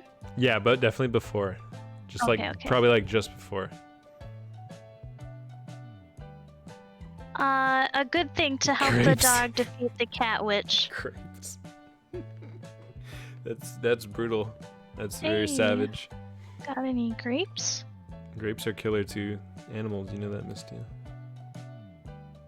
No, I did not. Don't feed grapes to cats or dogs. I've never thought of feeding grapes to my cats, which is probably a good thing. They probably wouldn't eat them. Dogs will totally eat them. Probably though they're dumb. Oh yeah, dogs would eat pretty much anything. They're total himbos. PSA: like do not give grapes to animals. I don't even know the whole list of animals affected by grapes. Just don't do it, just to be safe. Dragon Slayer 2H sword. Dude, I'm kind of into that. Like, she just gives him a sword to a dog. And he holds it in his mouth like Thief. Yeah. I would never give grapes to animals.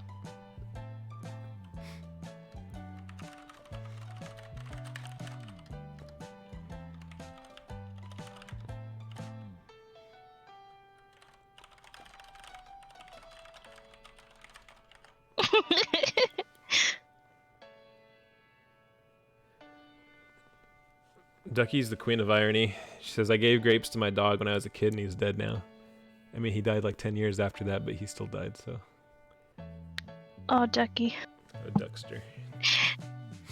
Alright, so he has a sword that he holds in his mouth. So then they enter the mansion. Cat has magic traps booby-trapped. Rodent steps on one of the traps and turns into a plushy Ophag. Dog knows for sure cat is culprit. Dog finds cat after definitely avoiding traps. Cat puts on her robe and wizard hat. She casts level 10 fireball. Magic missiles. Fireballs. And guess what he does? He hits him with the sword. With his sword, yep. Like Link. Whoops. Oh gosh. Oh, I did a double underscore. Double underline? Yeah, this dog, this dog is a himbo, so he's like buff and stupid, but he's really sweet. Yeah. Dog beats up cat. Has her cornered. Oh, did we add the part where he learned about her backstory? Oh shit, we didn't. Okay, well, each enemy that we come across can basically like feed us a little bit of that. Okay. Yeah. I think we did a little. Okay, wait. So, the squirrel told us. Fucking the squirrel. I forgot about the squirrel. The squirrel tells us she belongs to Father Grigori. Like listen name only. So then the rats laugh when they say he's looking for Father Grigori because they know he's dead and they don't tell him because they're mischievous. But we suspect as a reader that like something's not right. And then they go to the big giant rat who makes all the rules. Explains that Grigori has been dead for years and they're afraid of the cat because it knows magic. So we did a little bit there. Dog is like... Maybe the dog will like reply. We'll get there when we get there, I think. When we write it? I think this is enough. Because it'll be enough to trigger like the dog to be like, wait a minute, she knows magic. And then they might say something like, well, I don't know. They probably don't really know the whole story. It's not until they get to Bellanora, who is basically the guard of the mansion. Yeah. And maybe she knows more because she's like... But see she now... was the cat's only friend. Wait, why would the cat turn her into a bat? Because I was going to say our cat is supposed to be lonely. Yeah, she's lonely. And now, like, all of a sudden she's commanding, like, a bat and her horde of bats. Like, I don't know if I like that. Maybe she just tested on the bat. Or practiced the spell, and then the bat ran away. Bat was friends, and then she did spell on a bat. And then bat is angry now. Okay. So then... Bolnar explains... She tried to be... friends with Cat. Well, no one else would. And Cat abused friendship by practicing spells on Bat. And then, oh, whoops. This is a really important detail. And what else does this say? Oh, because then Bellanora's got to know all the dirt. Bellanora explains. Says this shorter. Says that Cat is lonely and doesn't know the spells since Master died. But tries it anyway. Just tries. Oops, what she can from reading books and watching YouTube. Yeah, she watches YouTube. From her iPhone. Yeah. And she bought a course once. It was $500. And she says it wasn't a scam. I just didn't apply it properly. You add that in there. Say she tries what she can from reading books, and this one course she bought one time for $500. Yes, Porum, I was imagining that dog when you said that.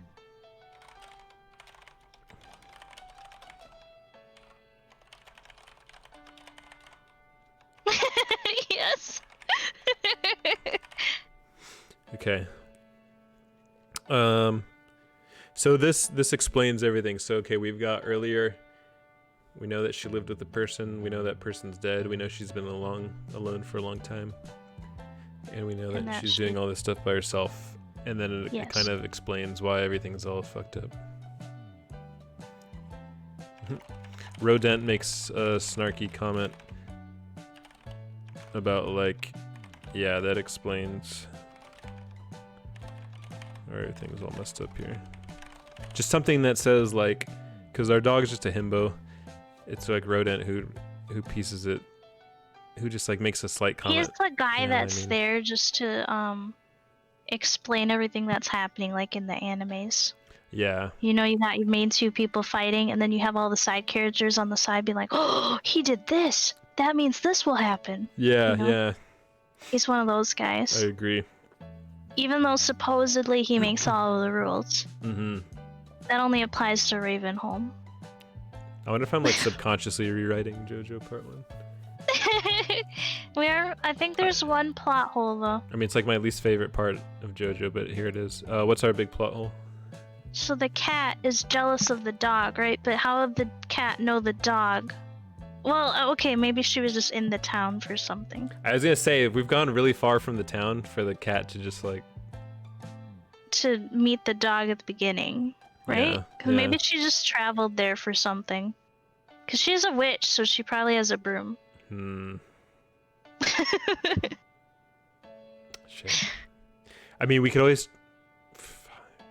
We could always change stuff in the beginning to make it fit our new story. Yeah. But it does beg the question of how the hell did we get here from that? Let me think. Maybe there's no food left in Ravenholm.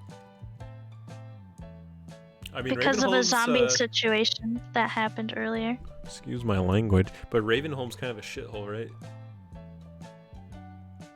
It is now. Like, she's not gonna just hang out there all the time. She probably goes out.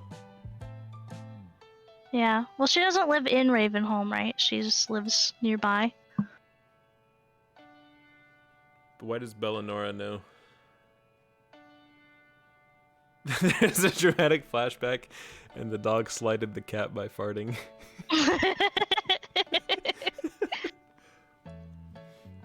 That's okay. There's truth to that though. What if the cat does have a hate boner for the dog? The cat has a hate boner for the dog. Originally, it was because the dog had a human companion. What if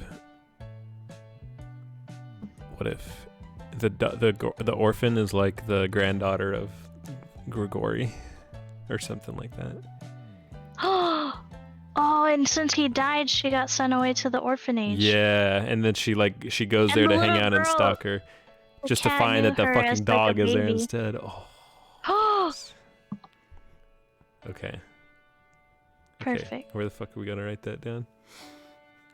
Maybe just write it down somewhere for now so we don't forget. Okay.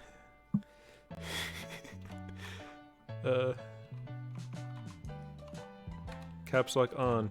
The orphan is the fucking granddaughter of the master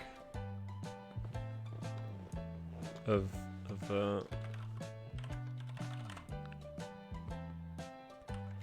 the cat knew the girl as a baby.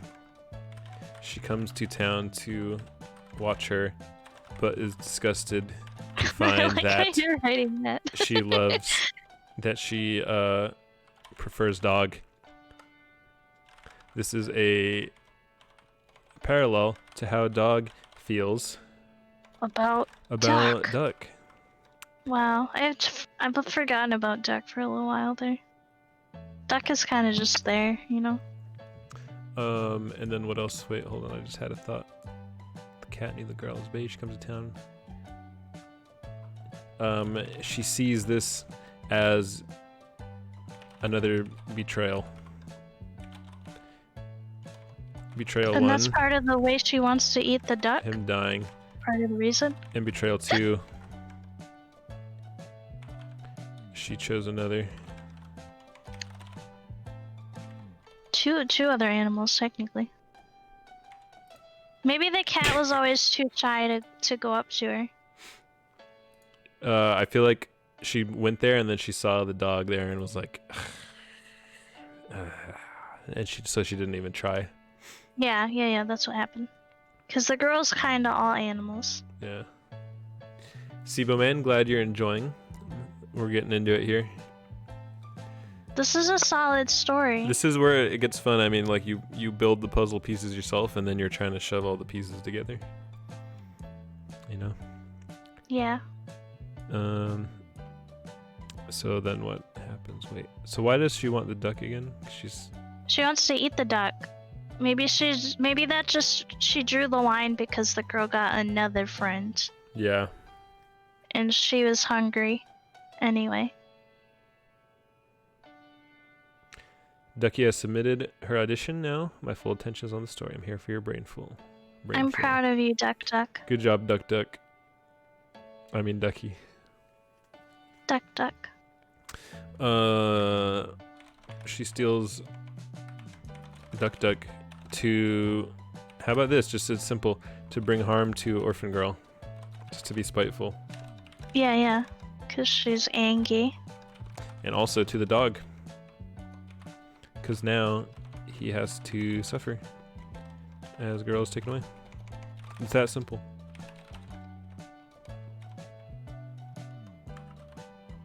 Okay. Definitely not. Yeah, definitely not. There's a disclaimer at the top. uppity, duckety. TM. I use my shortcut for that. Hell yeah. Okay, so this is what we find out at the mansion. Oh, I mean, it's literally right here. Dog beats up cat, has her cornered. This is what we learn from the interaction. Wait. Demands Duck be revived. Cat argues and explains she'll just betray you too. Dog is like, Nani? Cat explains.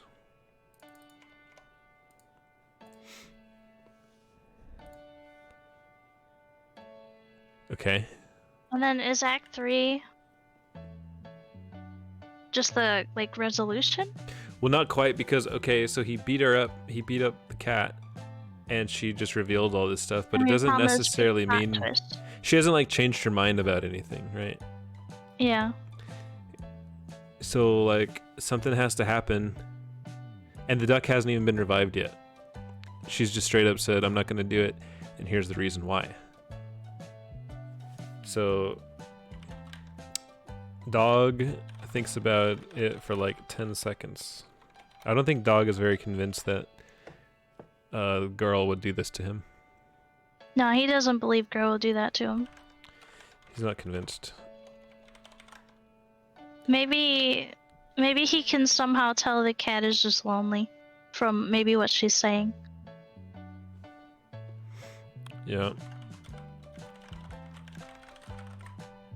Dog tragic backstory enters. He too was abandoned.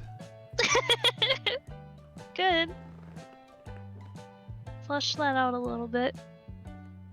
Dog tells Cat about how he was also abandoned, but girl has big heart and saved him from the loneliness.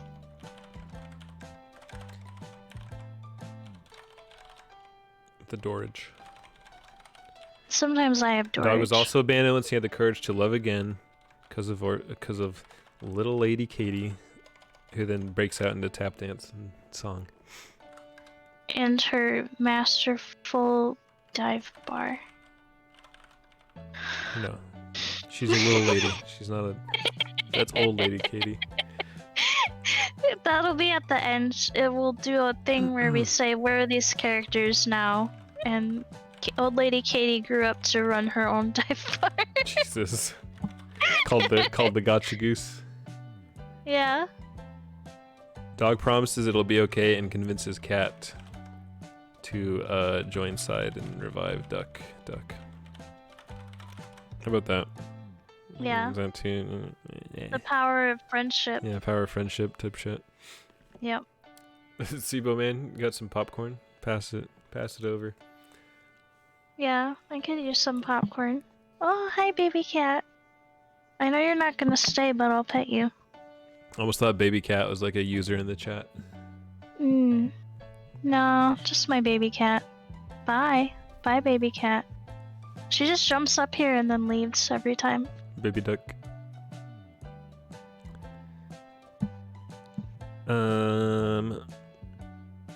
Okay, so Cat does magic. Does she get it right? Maybe, I was almost thinking maybe she does revive it, and then they also revive Rodent, but then Rodent now becomes an enemy. Oh yeah, because he's like, hey, you're not getting rid of this cat at all. So then he's angry. And then he knew the whole time that the duck was a golden or a gotcha goose. Oh yeah, Somehow. like when they were in there, he was like, "Ooh, what's that on your back?" Do you And have he knows what it is, but he doesn't say anything. The dog, does the dog? I don't remember. Do we have the dog know about the shitting out eggs? Yeah, the dog knows. Okay, so maybe the dog just nonchalant. Wait, no, because the orphanage people. No, Rodent is just sneaky. Yeah, we'll just put that in there. He just knows about gotcha gooses, and he can tell when he sees one. Because he's the giant rat that makes all the rules. They call this a false ally, like true antagonist type character. Yeah, you the see big, these a lot. big plot twist. And then there's also the true antagonist, or there's also the false antagonist, true ally kind of thing, like which is what the cat is. Yeah. Cat also revives Rodent, who then reveals he's glad they finally revived not only him, but the gotcha goose. Because he wants to make money off of it. Illegally. Nani? That's right, he knew about it all along. He then sends in hordes and hordes of rats. Small rats who don't make any rules. Small...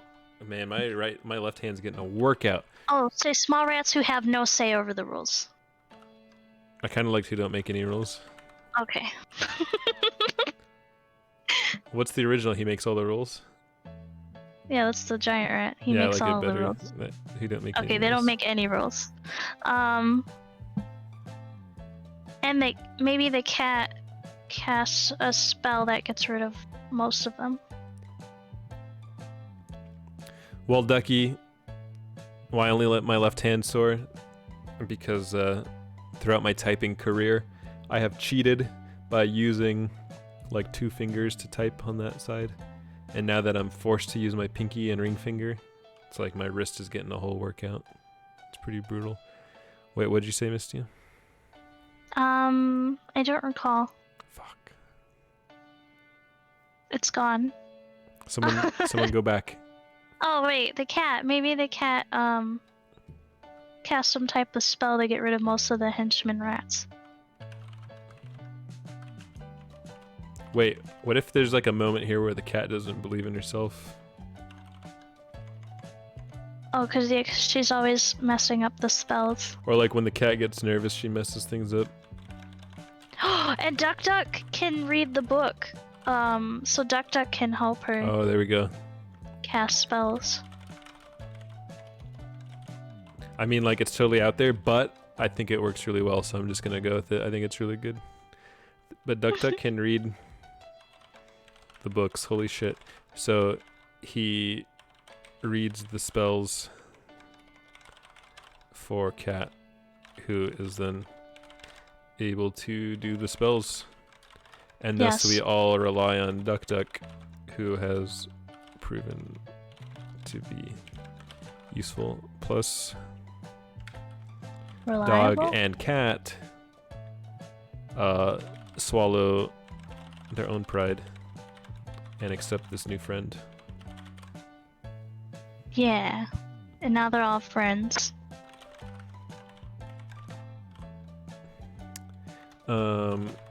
They defeat Rodent. We gotta leave room for a sequel though, so like Oh wait, I have maybe a funny it just idea. looks like Wait, we're not even done yet. Hold on, wait. Wait, get this, okay. Okay, I'll just tell you. I was gonna say they turned Rodent back into a plushie, and then at the end of the story they reveal that like the orphan girl now has Rodent as a plush, but he's like eternally a plush. Yeah. And she treats him like a favorite plushie too, but he's trapped inside of the plush for eternity. And he hates it because he doesn't like kids. He doesn't like kids or love. Yeah, He's he hates love. Kind of like in JoJo Part 2 when the guy gets sent into space. Oh my god, in Cars. Or in 4 when Antonio turns into a stone. Yeah. Or Angelo, that's what his name is. Yeah. Yo, Angelo.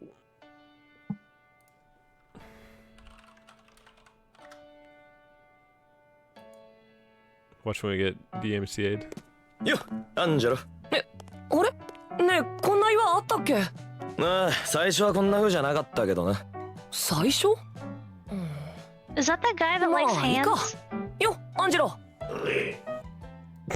No, it's He's like a minor villain in the very beginning of the series.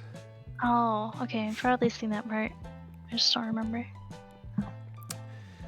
So they defeat Rodent and turn him into a plushie. And then we'll just do like a time skip back to the, you know what I mean? Like Yeah. They take the cat back with them. Like we don't know what Sumi happens to Pullover. Rodent yet. Wait, so they take the cat back with them? Yeah, Duck Duck, the cat, and the dog all return back to the little girl. What so if, the like, cat can... What if they're just like already chilling out together? You know? It's like one of those things where we like... can say back in Mondstadt. Yeah.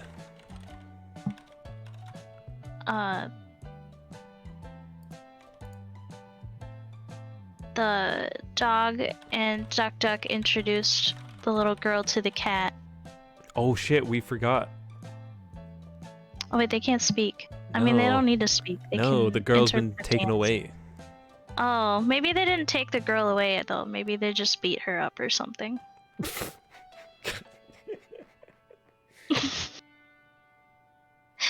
How about Maybe they just take her to like a room to beat her up. what if like the orphanage is gonna Okay, I don't know if this is how orphanages work. The orphanage is gonna go out of business and they need the egg. And that will make them homeless. That's the threat.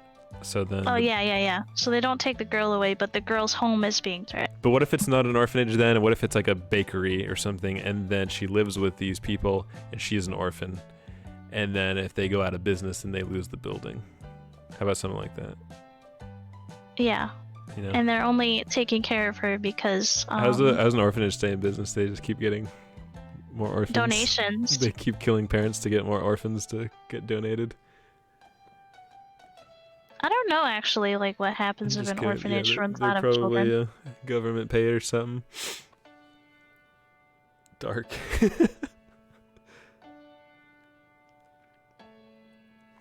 All right, so let's go back here. I guess I was a little unsure of the idea of the social workers beating the hell out of a girl too. So this makes a little more sense for fitting the tone of the story. So let's say the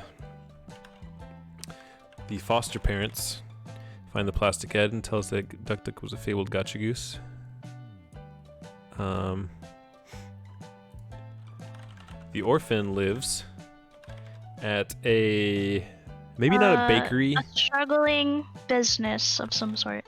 struggling. Oh, you know what? It's classic fairy tale. Cobbler. You know the guy who makes shoes. Oh, yeah. A shoesmith. Yeah. And then I like that because like they don't make food on their own. Okay, like because then. Oh right, because she's hungry. Yeah. Okay. So. A struggling cobbler. A shoesmith. Yep, that's right, Eleanor. Where are we? Foster parents find the plastic egg. It has a fabled goose. Oh yeah, we gotta take up the social workers part. The foster parents. Cobblers are going out of business and need money, so they get really desperate and really want the gotcha goose. There should be like something threatening them. Let's see.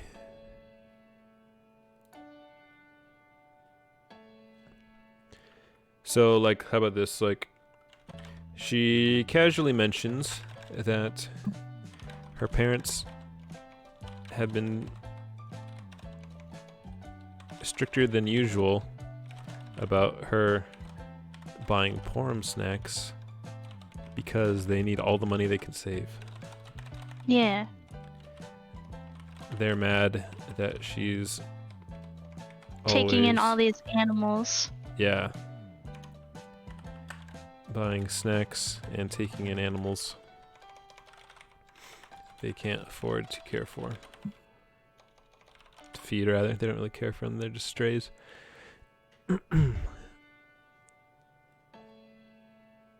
So where are we now? So we're back in they went in on that gotcha part. We gotta So they fix get really this part up. desperate and really want the gotcha goose. They believe Should they still think that she's hiding it? Yeah. And using this plushie, they'll pull one over on them. Maybe they threatened to bring her back to the orphanage. Okay. And then if they do that, she'll be separated from the dog because it's in a town over or something. I don't know. That's kind of fucked though, like, because once everything's resolved, it's like, oh, you almost took me to the orphanage as a threat. Yeah, and then it's like, well, now I just have these shitty parents. I could just vibe with they're just gonna lose their house. Yeah, I guess we can do that. And then They're gonna lose the house.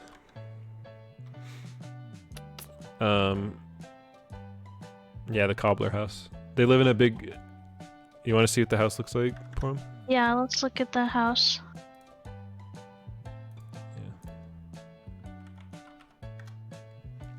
You ready? This is what the house looks like. I'm ready. It looks like a shoe. Yeah.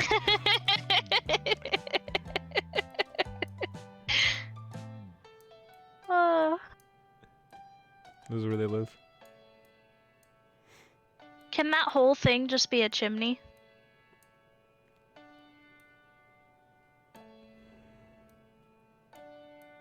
Das Boot. Das Boot.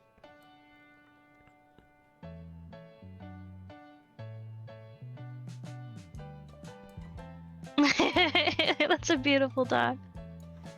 He kind of looks like an armadillo. Yeah, he does. He does.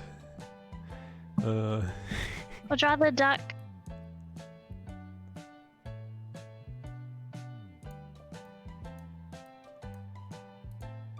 Oh, this is beautiful.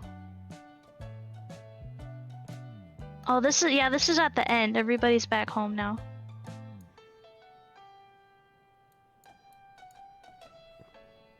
Beautiful. This is great.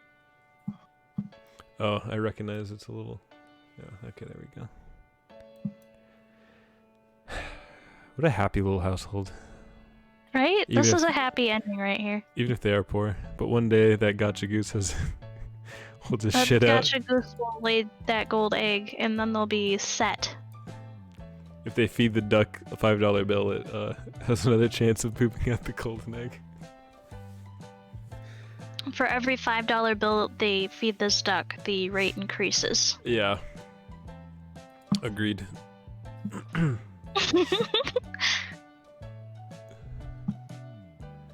Okay. Anyways, they're gonna lose the house.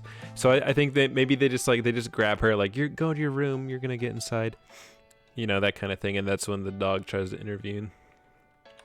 Yeah, maybe they just don't want the dog in the house anymore. To take her or something. inside to get her. Well, maybe they get frustrated from and her they tell her animals. she can't keep the dog anymore, and they won't let him back in the house. But they don't actually mean it, they're just angry.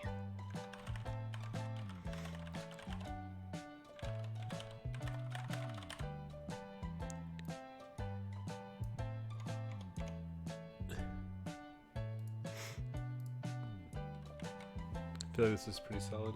Alright, I gotta go bathroom again, and then we're gonna read this from the top. You ready? Okay, cool. Alright, be right back. Hello, chat. It's just me and you again. How are you guys doing? Are you enjoying the story? I want to say I'm helping, but I feel like Sensei's doing most of the work. Oh, good. I'm glad, Sable. How's your night going? Oh yeah, do you have popcorn? What snack do you have? I remember you said you're from South America, so maybe you have a snack I haven't heard of before. Hello, Penguin. We are writing a fanfic, from Genshin. I mean, we're playing Genshin Impact. Welcome to the Genshin Impact stream. On my channel. I'm here today with Yoko Sensei. Give him a little shout out. What happened? Oh, hey. I was just giving you a shout out. Oh, thank you. For being a guest on my stream. Oh, good. Thank you. I do love being on the Penguin stream. came in while you were gone. Hello, and Penguin. Stebo and I were talking a little bit about snacks. Yep. Okay. Welcome back. Just some housekeeping right here, real quick. Doing some formatting. Oh, we didn't even finish the fucking end. The duck and the dog and duck, back in Mondstadt. Introduce. What was I even reading? The dog, and how about this? The dog and cat are chilling at the cobbler's. But we didn't explain how the cat met the girl. Oh yeah. How about this? Back in Mondstadt, dog and the cat and duck are observing a girl from far away. Cat is nervous. Dog says it'll be fine. Cat approaches. And get this, dude. Because little lady Katie is so fucking sweet and such an orphan, such a tap dancing little orphan who's about to jump up and start singing, little lady Katie sees the cat and actually remembers her. How about that? Isn't that just so sweet? Yeah, she calls the cat's name and the cat is shocked. Calls the cat's name that we haven't known, by the way. How about that? Wouldn't that be interesting? Yeah, maybe they just learned the cat's name right there. Diabetic, Eleanor says. That we haven't known this whole time, by the way.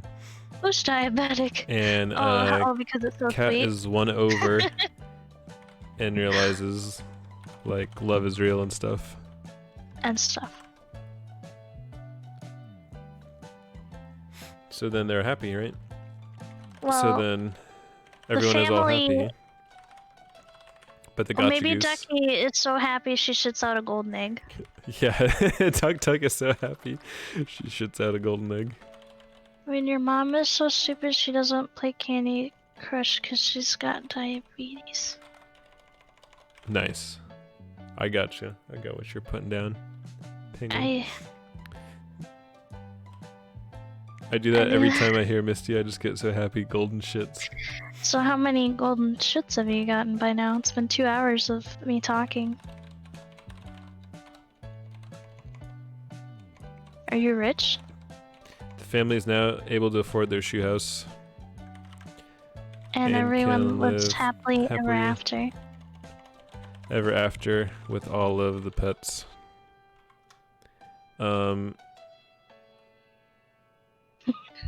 I just like the sentence, Duck Duck is so happy she shits out a golden egg.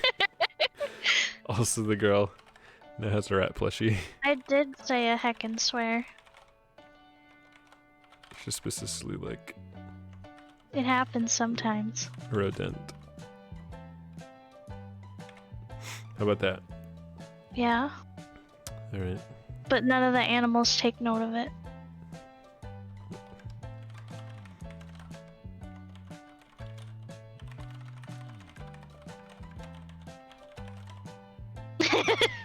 And then, what's that song at the end of the Breakfast Club?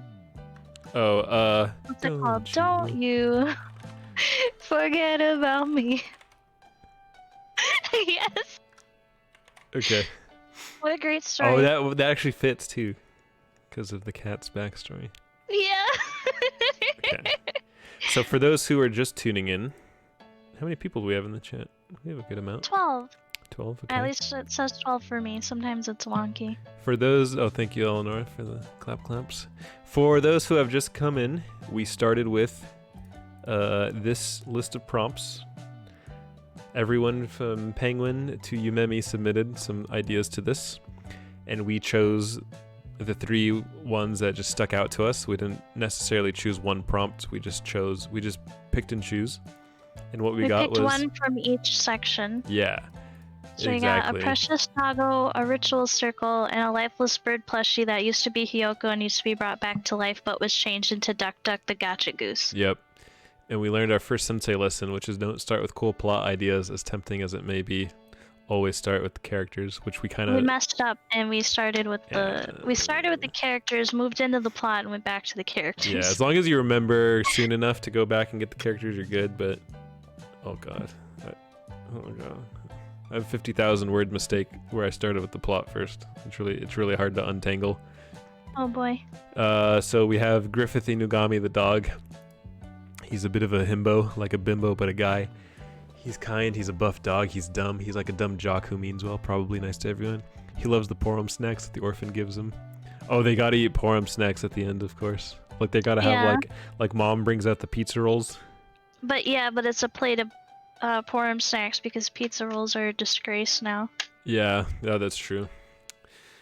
Dislikes when the orphan girl gives the Porum snacks to the newcomer, aka not Ducky. Ella, dislikes even more you when weren't the girl's a sad. mistake. You were a happy accident. Yeah, happy accident, Ella. Yeah. What happened, Ella? You had everything else figured out? Not yourself, though? That's curious. No, we didn't make her as a character, so she's our happy accident. Oh, right. Well, sorry, I was confused because I didn't realize you were talking about Bella Nora. Oh, yeah, Bella Nora. Who's not the same, just very similar. Yeah, it's not Eleanor. Disclaimer. Then there's little lady Katie the orphan. She, not canonically, but she loves to tap dance and sing alongs. Can we put that in there? Can you write non-canonically she loves to tap dance and sing?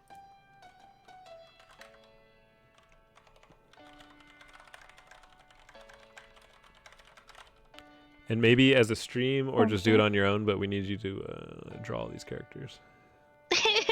I could stream it. It would be funny. Or if there's but time you have to be in the there stream. with me. Maybe that's I can. We do that draw tomorrow or with you. something. Okay. All right, that's a good idea. She is kind to all animals. She's generous with their food. She picks pennies from the fountain and uses some of that money to buy Porum snacks, which, by the way, are snacks for all kinds of animals, okay? She finds a wounded duck in the penny fountain and names her Duck Duck and makes her her pet, and then brings her back and starts feeding her Porum snacks, too. And then there's Should we add in her family is poor? Because now she has a family. Welcome back, Sibo. I'm sorry your internet died. Oh, darn it. Don't worry, we haven't read the whole story yet. We're just going through the characters. We're just going again. over the characters, yeah.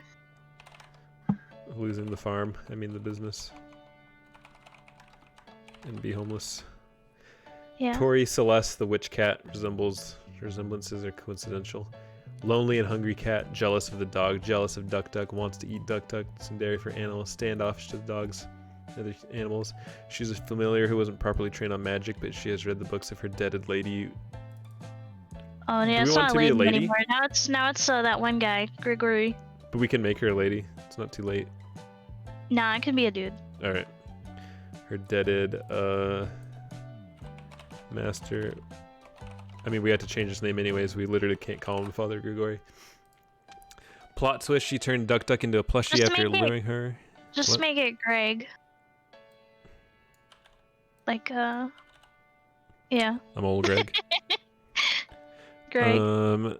Plot twist: she turned Duck Duck into a plushie after luring her into the alley. She goofed up her spell to cook her and turned her into a plushie instead. The cat booked it, and the girl found only the plush. Don't mention any of this shit till like way later. Okay.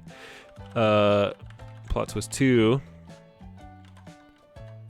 She knew the girl as a baby. As a baby. She is the granddaughter and was Greg. Do you call him a surrogate if they're like the parents of dead and it's the grandpa, or just call him a guardian, or like? I think it's just guardian if it's grandparents, right? Surrogate is that like a artificial insemination type it's situation? Just a substitute, especially a person deputizing. Is a surrogate like when you get someone else pregnant or some shit? No, well that's also a thing. Okay.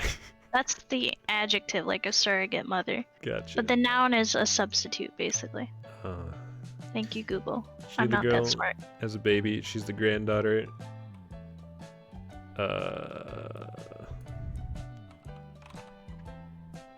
Wait, and I was trying to say, and her guardian was the cat's master. She is convinced she has been abandoned. no hope of loving her because she loves dog and duck now instead. Tons of abandonment issues. I'll just leave that in bold because it needs to be said, I guess. Duck Duck the Gotcha Goose. Can read magic. Sweat but sassy, very confident. Yes, you're right. Can read magic. She could ship plastic eggs. 99 out of 100 of the eggs have Porum snacks. But one of the 100 is a golden egg. It's a fucking gotcha goose. Yeah. I like can you bold that? Can you bold it? Maybe underline it too. Yeah, sure. Thank you. Okay. So we could delete this. Let's just strike it just in case it somehow becomes relevant. We could strike all of this. Yeah, that was the rough Just draft. look at all this bullshit we made, okay? This is another important lesson. That's what we started with. This is 411 words of shit that doesn't matter anymore. But it's necessary shit. But it's not really that much. Like 400 words is nothing. And it enabled us to make how many words is this? About 1,300. So we turned 400 words into like 1,300. So it's good.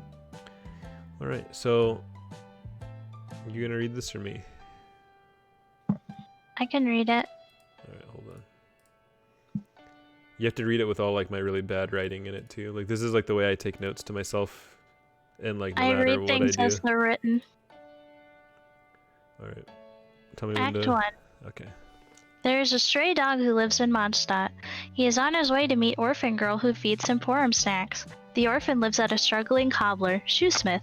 He meets the cat along the way who bitterly says to him something like, "Are you going to go see that human again? You know she'll just end up leaving you in the end." Dog is like, "No way, I'm loyal to the end." Cat seems really jelly and butt mad and salty, so he carries on to the fountain where little Lady Katie is gathering pennies from it. He follows her, and we see some of her day where she buys a tiny bit of food for herself, but mostly food for Porum snacks, because she just loves animals. She casually mentions that her parents have been stricter than usual about her buying Porum snacks because they need all the money they can save. They're mad that she's always buying snacks and taking in animals they can't afford to feed. One day, she finds a wounded duck in the fountain that she names Duck Duck. Griffith finds he is having some of his attention taken away due to the duck, so he gets a little resentful, as well as his Porum snacks. Worst of all, the duck has this weird habit where it shits plastic eggs with Porum snacks in it.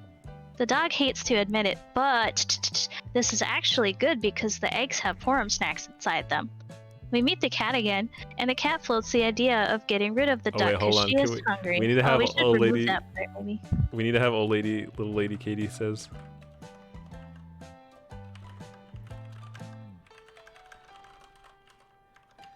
Wow, Duck Duck, you really are magic. You really are magic. Sorry, which part are we deleting? No, we can keep it. Never mind. Okay. Okay. Little Lady Katie, it says at some point, "Wow, Duck Duck, you really are magic." We meet the cat again, and the cat floats the idea of getting rid of the duck because she is hungry. She can tell Dog isn't thrilled about Duck. Dog says, "No way, I don't like him either, but he makes Katie happy, so I'll deal with it." Cat is like, "Yeah, whatever." Next morning, girl is sad and has Duck Duck plushie.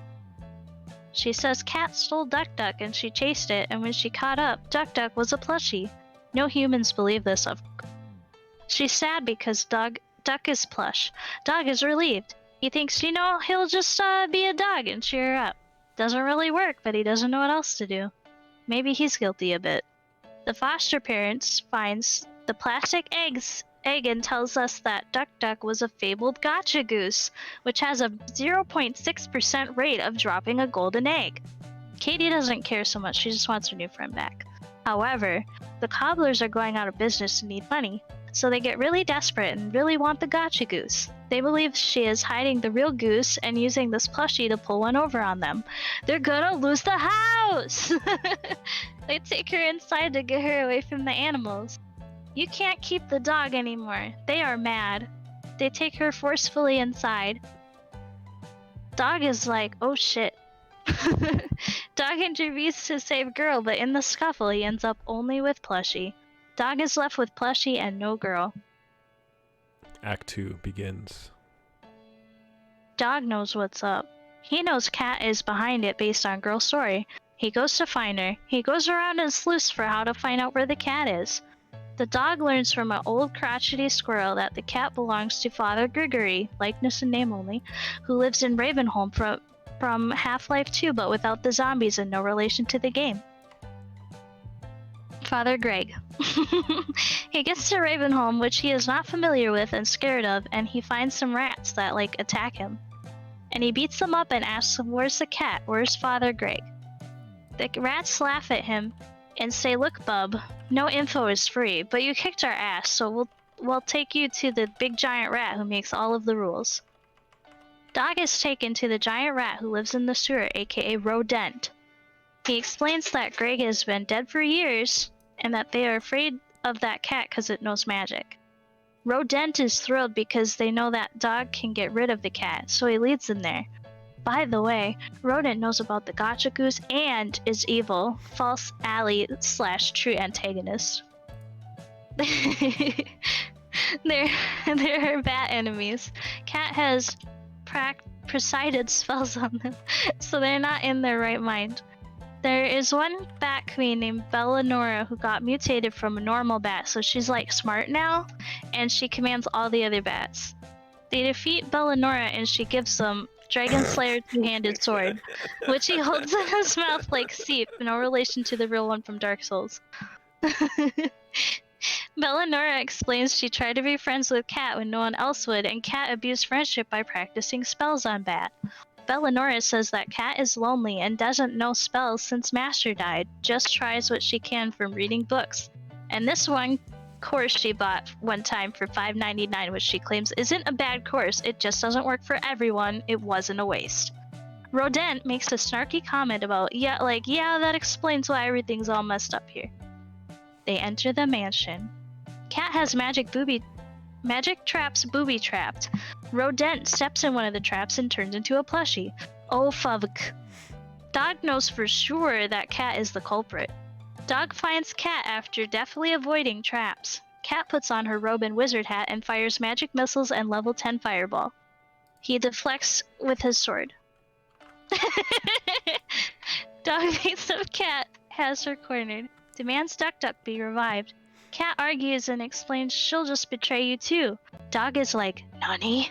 Cat explains, the orphan is the fucking granddaughter of the Father Greg. The cat knew the girl as the baby. She comes to town to watch her but is disgusted to find that she prefers Dog. This is a parallel to how Dog feels about Duck. She sees this as another betrayal.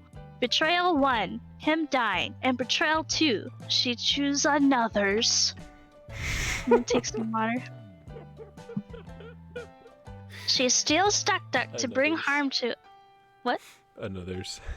Another's. But that was on purpose because I said another, and I was like, well, it's Duck Duck and Dog, so I put an S at the end to fix it. Yeah.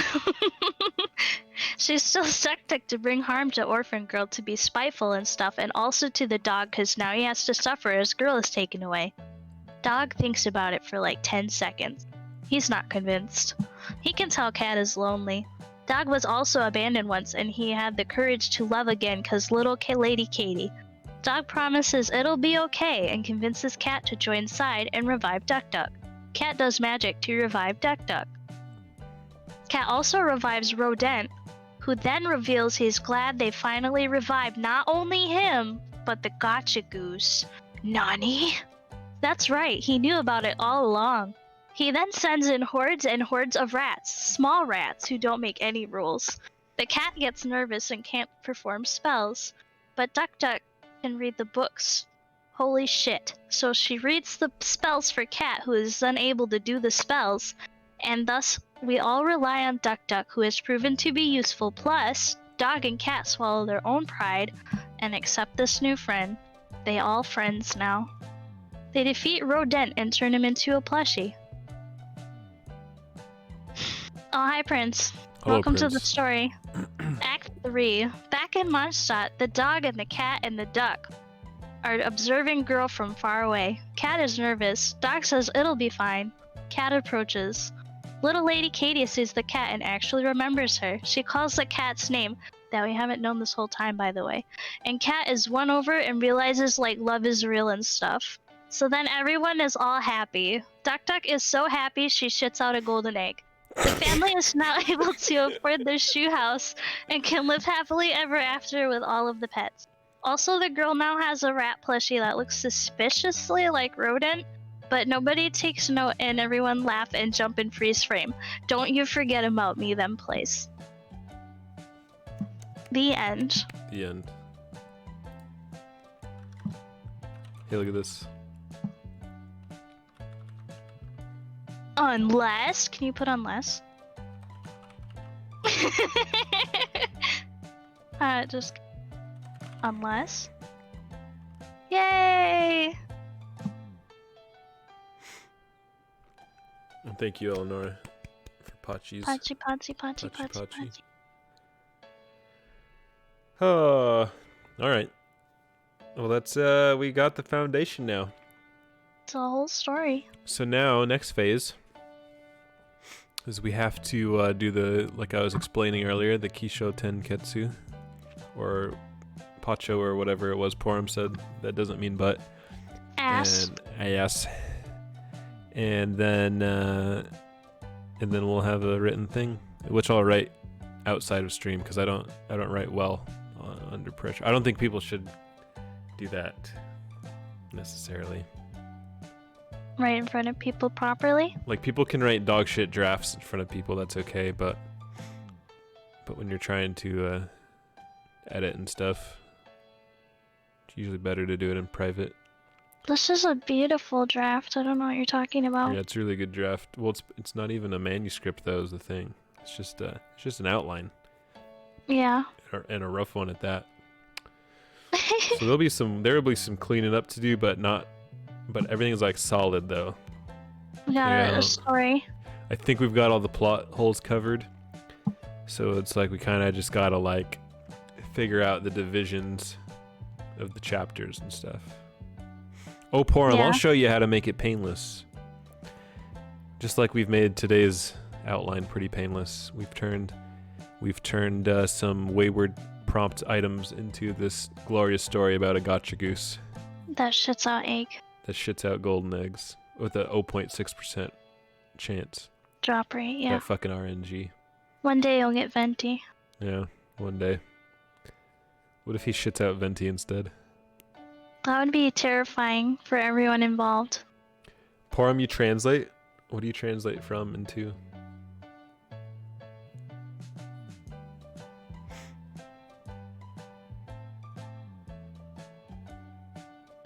What? Oh, that's Porum really cool. does Japan? Japanese? I didn't know this. I've always thought being a translator was a cool job. Yeah. Porum's gonna make the Japanese adaptation of this. Oh yeah. Oh yeah, that's right. I sent you that link. All those. It was like, how many years ago was that? 5 ever. Being a YouTuber, I don't know, I a wasn't there, VTuber, but- your time just flies. It kind of do be like that.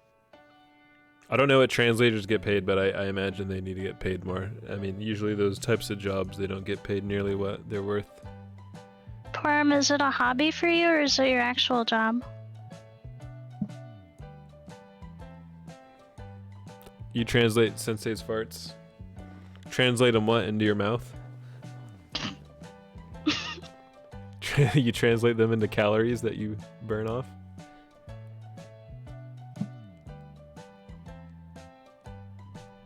Nah, bud, I translate them for Twitter. Because you don't make sense, bud. I make more sense than you. hobby but accept donations. That's really cool, Porm. I am impressed. Porum, are you a scanlator? Do you do scanlations? Are you on the scanlation team? Are you scanlating my favorite mangoes? Oh. Are you scanlating Japanese literature? Some Kobo Abe? Some Yukio Mishima?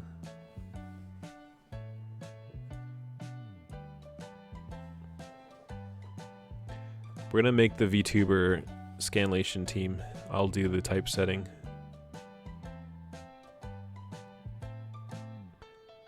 Ducky said translate this, but all I see is a fart after it.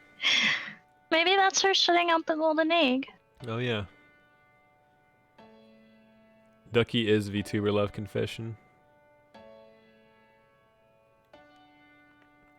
I joined like some random forum once to try and learn how to do typesetting or scanlating, and then I just remember this like German guy who had a bear avatar was like training me on how to do the typesetting and the cleanup, and I wanted to just be involved with like the editing, the words and stuff, and he was just like, no, you do Photoshop, I show you. All right, German bear. And then I just got bored of it because it wasn't like my own project, I guess. I'm not good at working in groups sometimes. Here's a good question, Porum. What is it? How do you edit your own writing, Hiyoko? What do you mean? I know what you mean, but I want to know more what you mean. Just to make sure I know what you mean. Make sure you're picking up what she's putting down. Mm-hmm.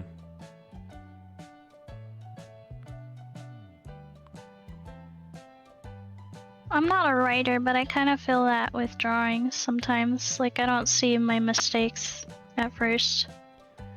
Yeah.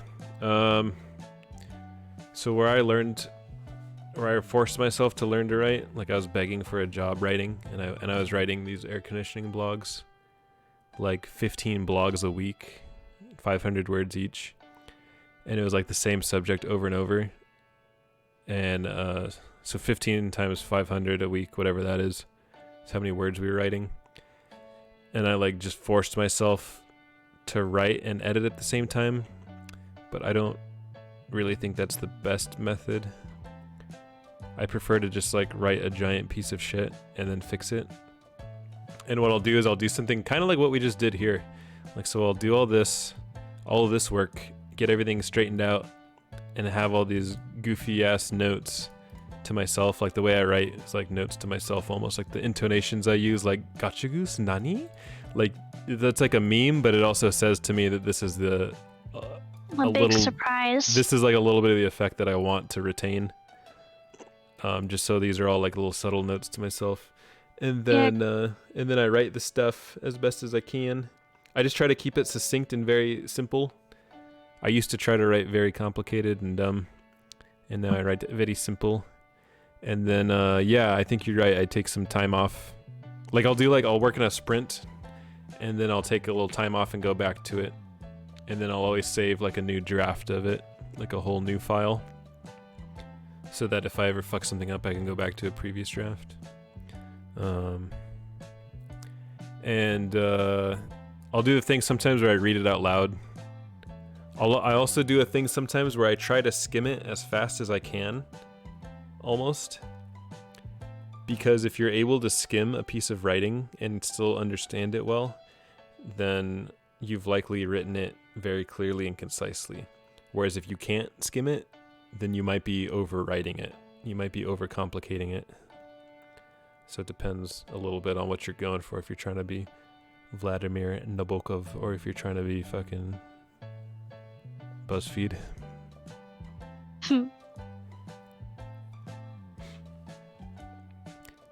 I don't think I can edit at the same time. Yeah, and I think having editor brain on at the same time you write can be really dangerous and bad. But sometimes what I'll do is I'll write like dog shit paragraphs, like really, really dog shit paragraphs for a story. And then when I rewrite it in editor writing mode, because at least then I have like something to base it off of, and I'm able to like just be in the flow of like, I want it to sound good, but I want it to come out. I don't know if that makes sense, but I found That's making sense to me. I found that like painstakingly choosing every word is a fool's choice. But what is better is eliminating as many words as possible and just killing all of the words that aren't needed. What was that fanfic we read that had every time a character spoke, it would be like he said angrily, he said with force. Yeah, or that was something the like that was the Garfield Every single one. line. That was Garfield. Oh my god, I was going nuts.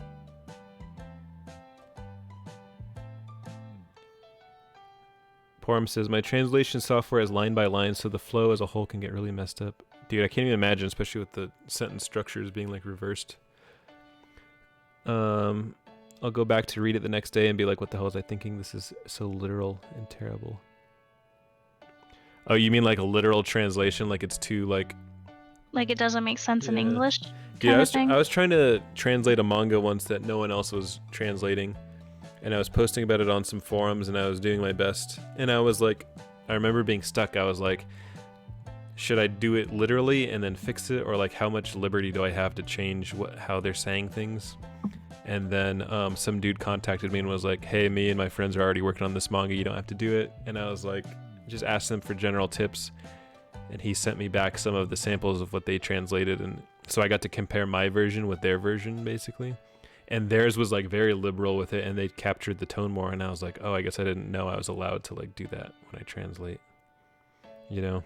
So I was very stuck in that literal mode, and I didn't realize it because I'd never done translation work. I was just doing my limited Japanese knowledge along with Google Translate.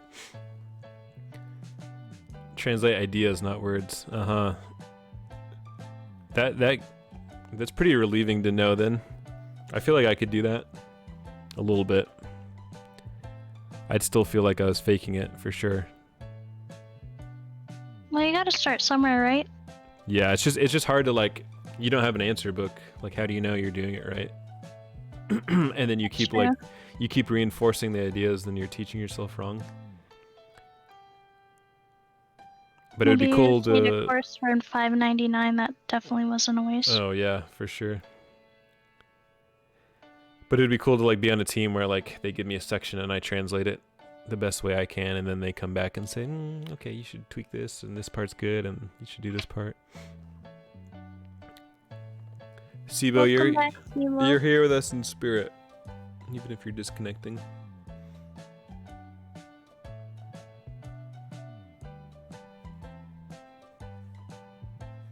Translate ideas, not words. I'll remember that, Porum. I like that.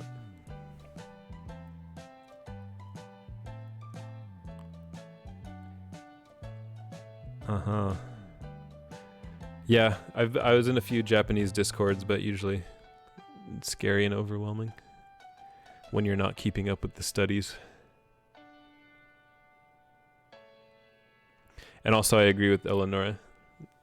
I mean, I don't know much translation as I've just explained, but it makes sense that a lot of it is writing skill, because you got to know like the intonation, and you got to know how to transmit a certain tone or message or idea with the words that you have.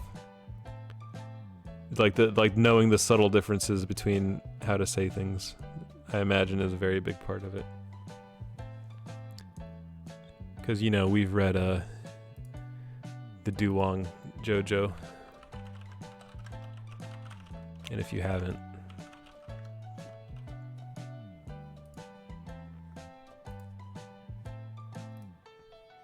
what a beautiful Duong Chu.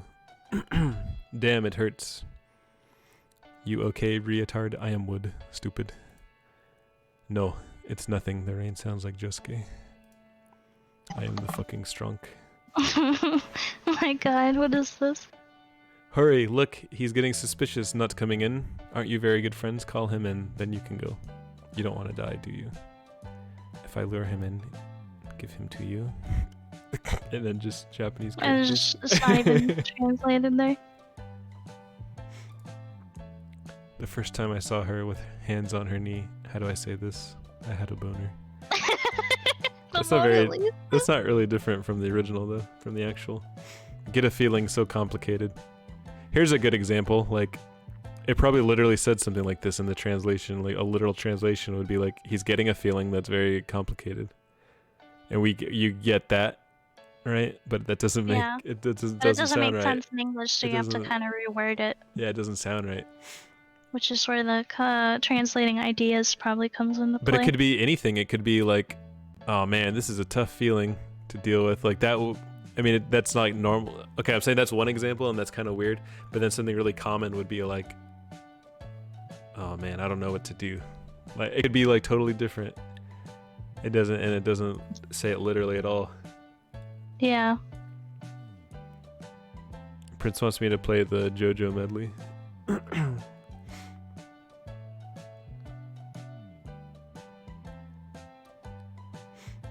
I feel this was I think like everybody knows about all these things except me. This was I think Eleanor is going to explain it. This was like they took the Chinese translation of JoJo and then translated it to English or something like that. Oh. But I'm not sure. I think she's about to explain. My biggest I guess experience with weird translations would be Pokemon Vietnamese Crystal.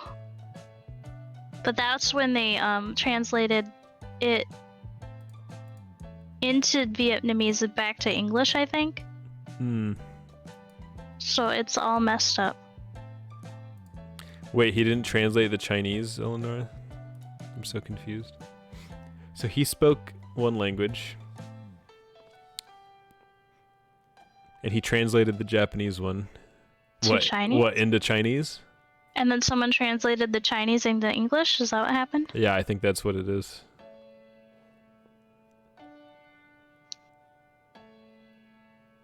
Oh, he translated the Japanese into English. Oh. So confused. But yeah. That's how you get duong. What a beautiful duong. Okay, you guys, let me float this idea at you, okay? Now that I know that there's writers in here. There's an idea that I did with some of my friends a while ago, and the whole thing got imploded, and this is a story I could tell. Basically, I had a Facebook group, and I stole an idea from another forum, a message board. It was a fiction writing contest that they called the Thunderdome. And every week, so what they did is every week there would be one judge, and everyone else would enter the contest for a message board. That's right, Reinhard, you know exactly which one I'm talking about. Yes, why do you keep repeating me saying a message board? Oh my goodness, I ignore you. He's trolling. You call it a forum or a message board, who gives a shit? They're the same thing. So they'd call it the Thunderdome, and one judge, everyone enters for that week, and then the judge creates a prompt that everyone has to adhere to. And then the point is, after everyone submits, they would do... You're fucking distracting with your basket weaving. Everyone would submit the contest, and then the judge would judge everyone, and the judge would choose a winner, and then they would judge like a super loser. So there'd be like a super winner and a super loser. And the one who was like the ultimate winner would judge the next contest and would make their prompt, and the super loser would have to change their avatar to a particular avatar of like a guy getting his head cut off or something like that. It was like something from Mad Max. And then the text above his avatar would say in big bold letters, "I lost the Thunderdome," or something like that, or whatever it was. So I recreated this on Facebook with some friends, and we would force ourselves to have really, really bad Facebook avatars of like awful pictures if we lost. But then it got kind of weird, because then like some people that we didn't know joined, and they all wrote like in a style that we hated, and they kept winning the contest. So like our own contest had gotten away from us, and we were all guys who like wrote like silly, funny stuff, and we're trying to break conventions all the time, and these guys were like totally adhering to conventions all the time. and then we like staged a plot where we were gonna have someone come in and judge, and then make one of us the winner again. And it was very political and kind of it was kind of bad. We were rigging the whole game, trying to win it back, but then we ended up just imploding the whole thing because we were pissed off at the other people. They were really dumb. And that's my cool story. But my point is, VTuber flash fiction writing contest. I'm down for that. It's got to be like short fiction though. I can't devote myself to long fiction unless it's like the Precious Doggo story here. The Gotcha Goose. I mean, what we have here isn't long, but I mean, you can make it into something long. Oh, it's gonna be long. I guess you're right. It could be written very fairy tale like and very like just skip over a lot of the details. Like third grade short stories or something. Like third grade reading level, I could do that. Yeah, just for funsies, right? Yeah. Okay. Because I know there's a lot of writing VTubers. Well, maybe not a lot, but I know of a handful at least. Mm-hmm. And there's maybe you could find more of them that way. There's Plot Bunny, Kieran. There's Kieran. I don't know, Porum, if you actually write like fiction or if you just translate stuff. So I wasn't sure. Anybody could write one if they wanted, right? Yeah, they could. I'm just saying, I don't know. Like who normally regularly does it. Yeah. Yeah, I don't know of any other ones, but there's at least a few.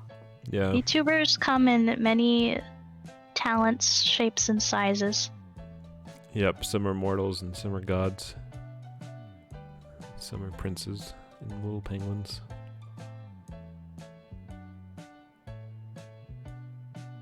Some are really good at playing instruments or singing. Yep.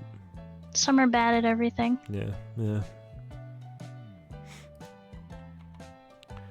Oh, I think this is the end, huh? It's been 3 hours. Next time we will... I will do draw pictures? Do you want to draw pictures? We could draw pictures, and then after that, we'll do another where we do the Kisho Tenketsu that I talked about. Or like, probably do, well, I might do that. I might do that on my own, and then present it during the drawing stream, and like explain my thought process. Because it's something that like you really got to go back and forth with a lot. But maybe it'd be fun to do a few of them together. Yeah. I don't know. I'll figure it out. I kind of want to see how it works. Yeah. Okay, we'll save it for the stream a little bit. Like maybe I could start it during the stream and then we'll draw, and then like I'll do the rest on my own, and then bring it back to the next meeting. Yeah, because then you don't have a deadline. Yeah. Because I hate deadlines, personally. And then you never get anything stressful. Done. Yeah. Wait, don't forget our house. Our house. In the middle of a shoe. Our house.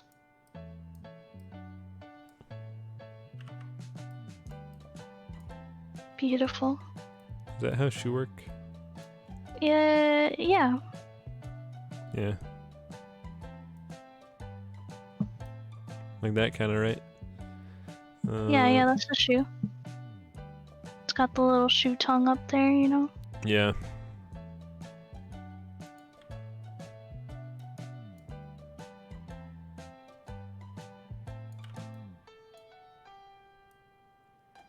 Armadillo. Yeah. And the duck. The shit. 0.6%. Okay. All right, guys. I think that'll be it.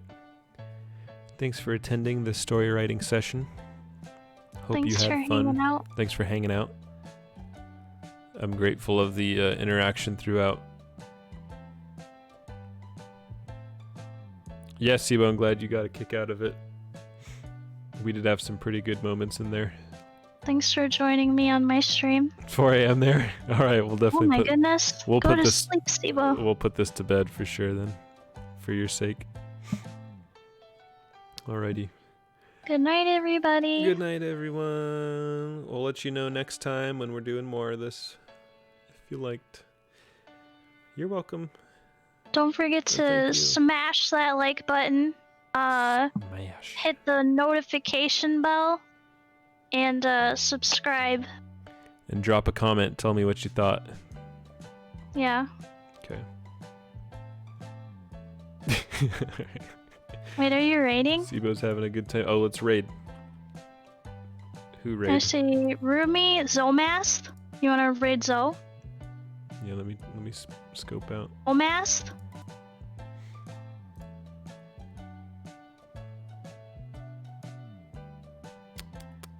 I gotta get my man T Bison. It's been a long time.